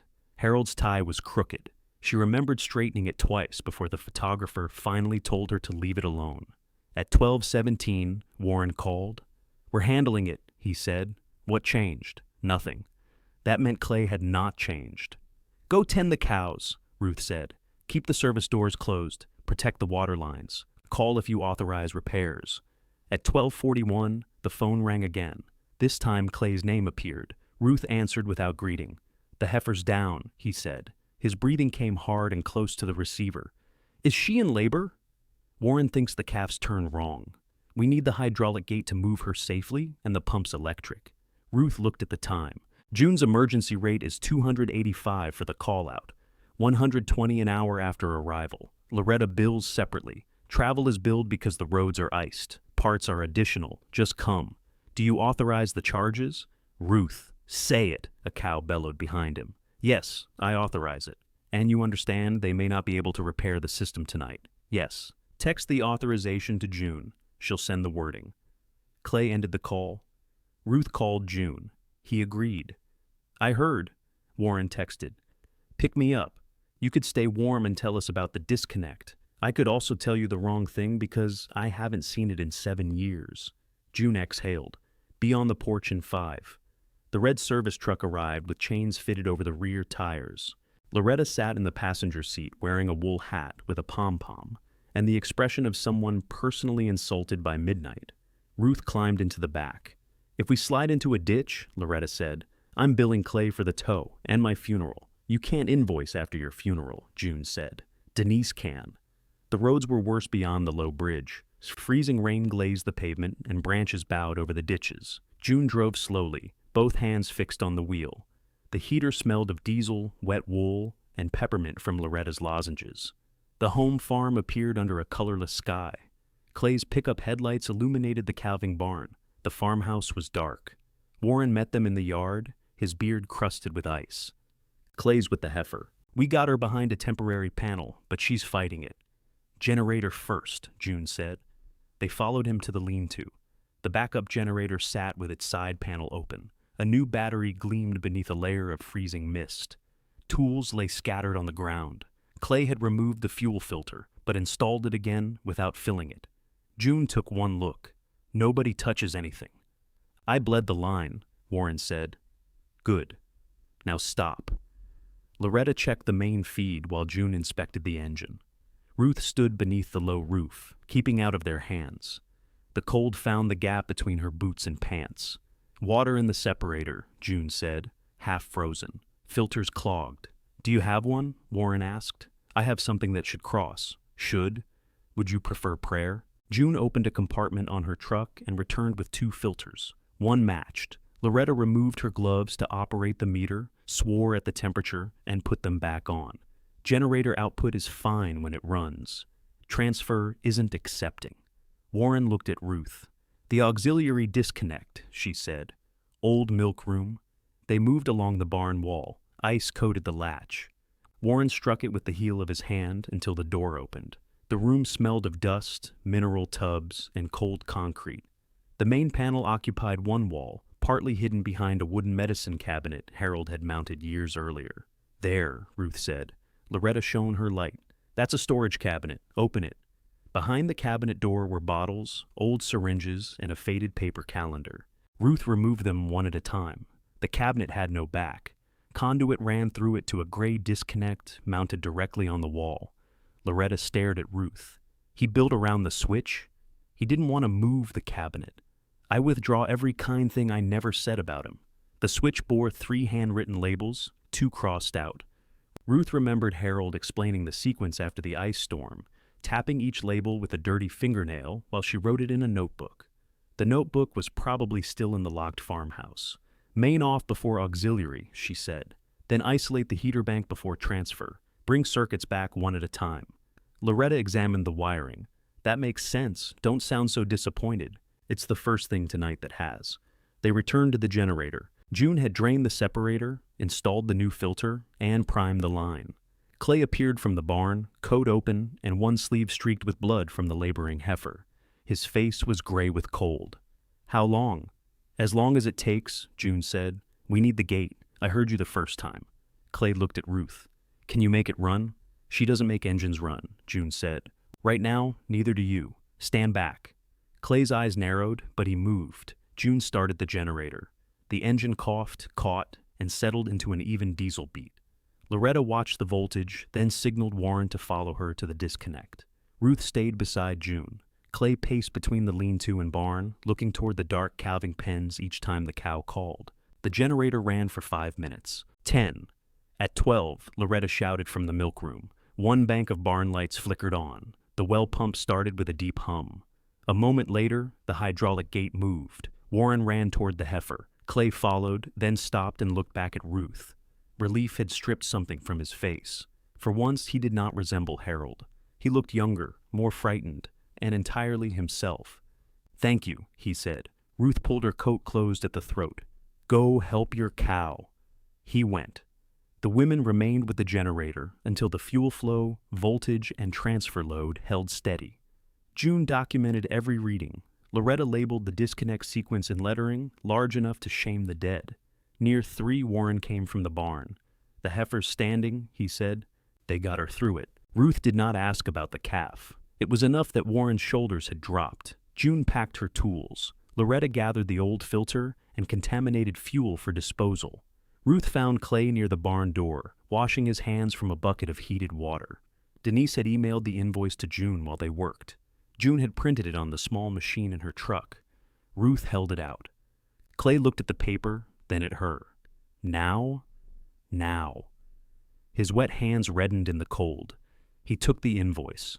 Inside the barn, machinery hummed through the wiring Harold had left, and the women had understood. Clay folded the paper once and put it in his pocket. On the drive back, nobody spoke until the home farm disappeared behind the ice-coated trees. Then Loretta said, I want it recorded that the dead man's cabinet violated 3 electrical clearances and 1 principle of human decency. June kept both hands on the wheel. You told him that on the label. I ran out of room. Ruth sat in the back with Harold's flashlight in her lap. She had carried it through the generator shed, the milk room, and the calving barn without turning it on once. Clay thanked me, she said. June glanced at her in the mirror. Did it help? No. Good. Why is that good? Because 1 word at 3 in the morning shouldn't repair what took years to break. Loretta pulled her hat lower. Still billable, though. They reached Bellwether shortly before 4. June walked Ruth to the farmhouse door, waited until the lamp came on, and then drove the truck across the yard to the barn. She and Loretta still had contaminated fuel to secure, readings to file, and equipment to dry. Ruth wanted to tell them it could wait. Instead, she went to the kitchen and made coffee. She carried 3 mugs to the barn. June accepted hers without comment. Loretta drank half, declared it weak, and finished it anyway. Clay paid the invoice at 8:17 that morning. Denise called Ruth at noon. Full amount, she said. No dispute. I didn't expect him to dispute it. Yes, you did. Ruth sat at the kitchen table in her robe, too tired to argue convincingly. I expected questions. He put emergency repair in the memo field. Accurate. Do you feel vindicated? Ruth looked at Harold's portrait. I feel 75. Go back to bed. I am not ill. I didn't say you were. Ruth slept until dark. Warren came the next afternoon.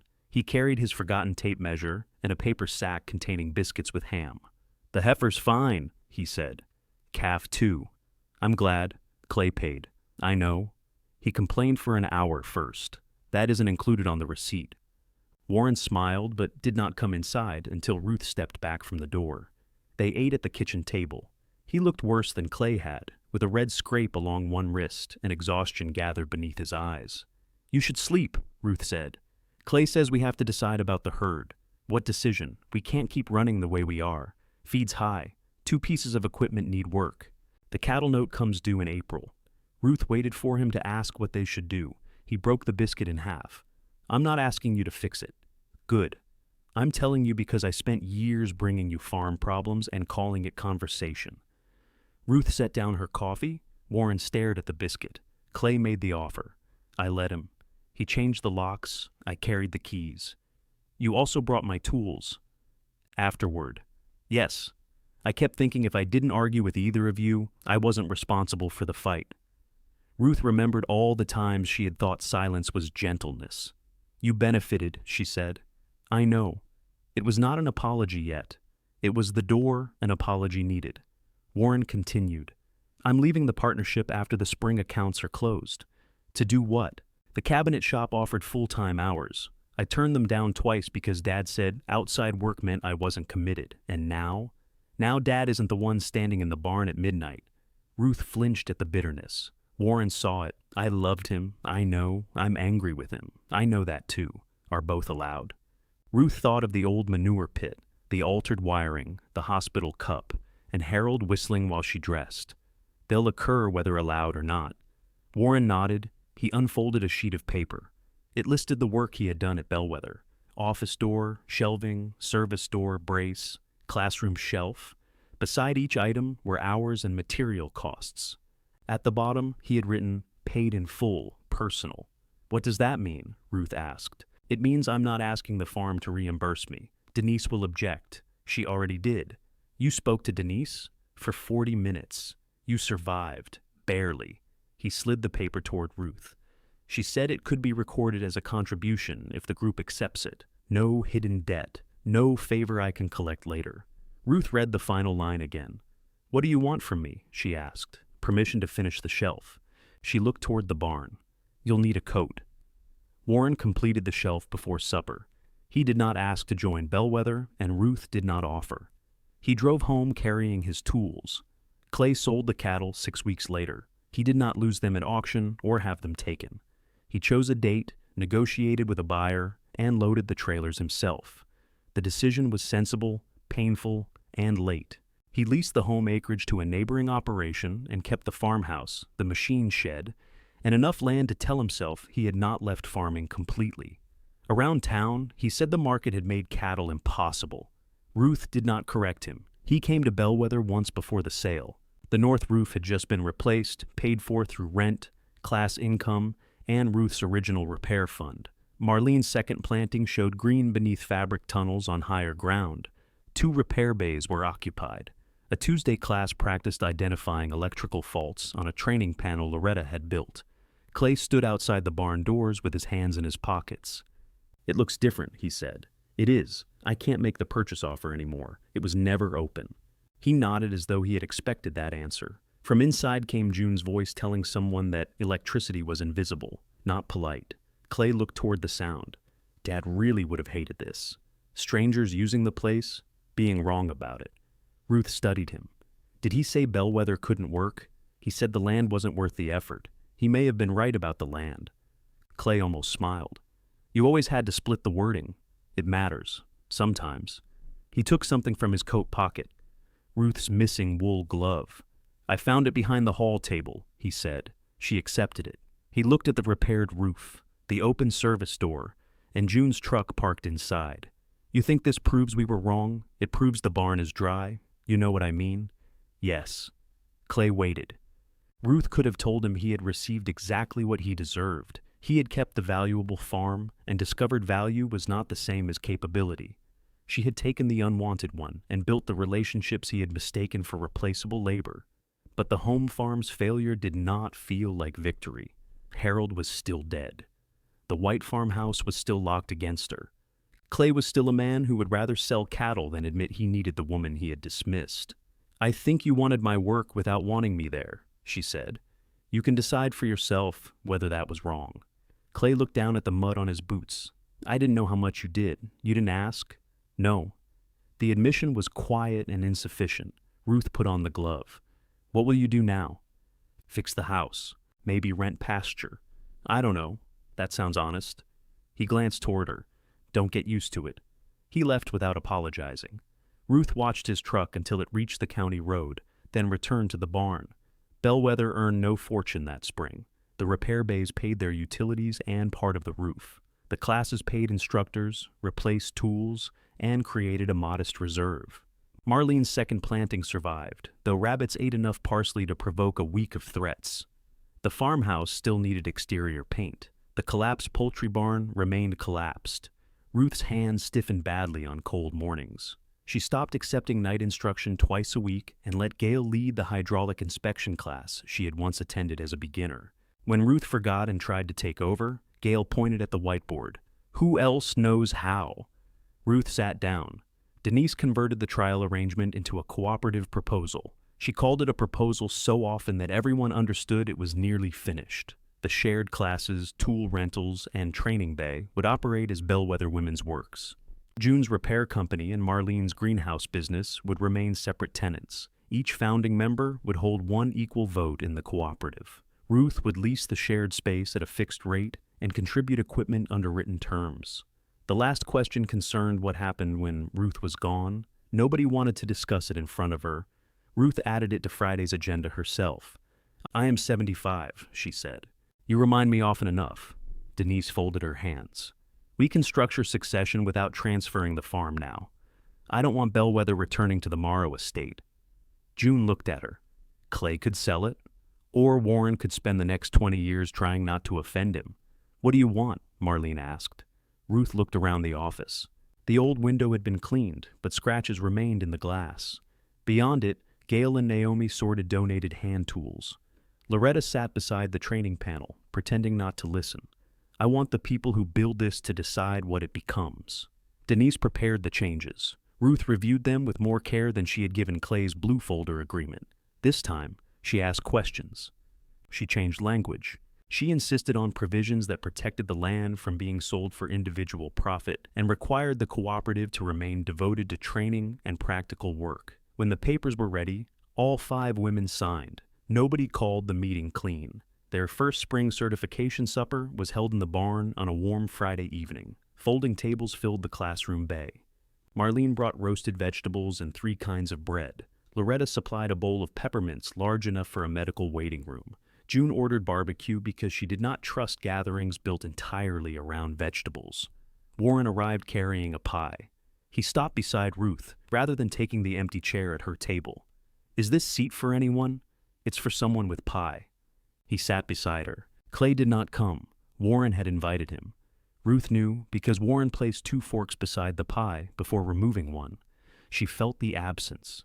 She let herself feel it without allowing it to empty the chair that was occupied. 8 women received certificates that night. Gail presented 3 of them. Loretta gave a speech that began with electrical safety and ended with an argument about cheap extension cords. When supper was nearly finished, June called Ruth outside. The women had mounted something above the barn doors. It was the old metal nameplate from Ruth's factory training room, scratched and faded, but still legible. Ruth Morrow, Technical Instruction. June had taken it when the plant closed and kept it in her garage for 13 years. Beneath it hung a new sign. Bellwether Women's Works. Ruth stood in the yard while the women waited behind her. You used my name without approval, she said. Denise lifted a folder. There was a vote. I lost again? 4-1. I wasn't present. You would have voted no. That is not how governance works. June slipped an arm through hers. You're smiling. I am diagnosing the lettering. They returned inside. One of the newly certified mechanics, a woman of 60 who had spent most of her life paying others to speak over her, touched the edge of her certificate. How did all this start? She asked. June pointed across the table toward Ruth. They gave her the farm nobody wanted. Ruth looked at the repaired barn, the workbench scarred by old tools and new hands, Marlene's trays beneath the southern lights, Denise's red figures still pinned in the office, and Warren sitting where he had asked permission to sit.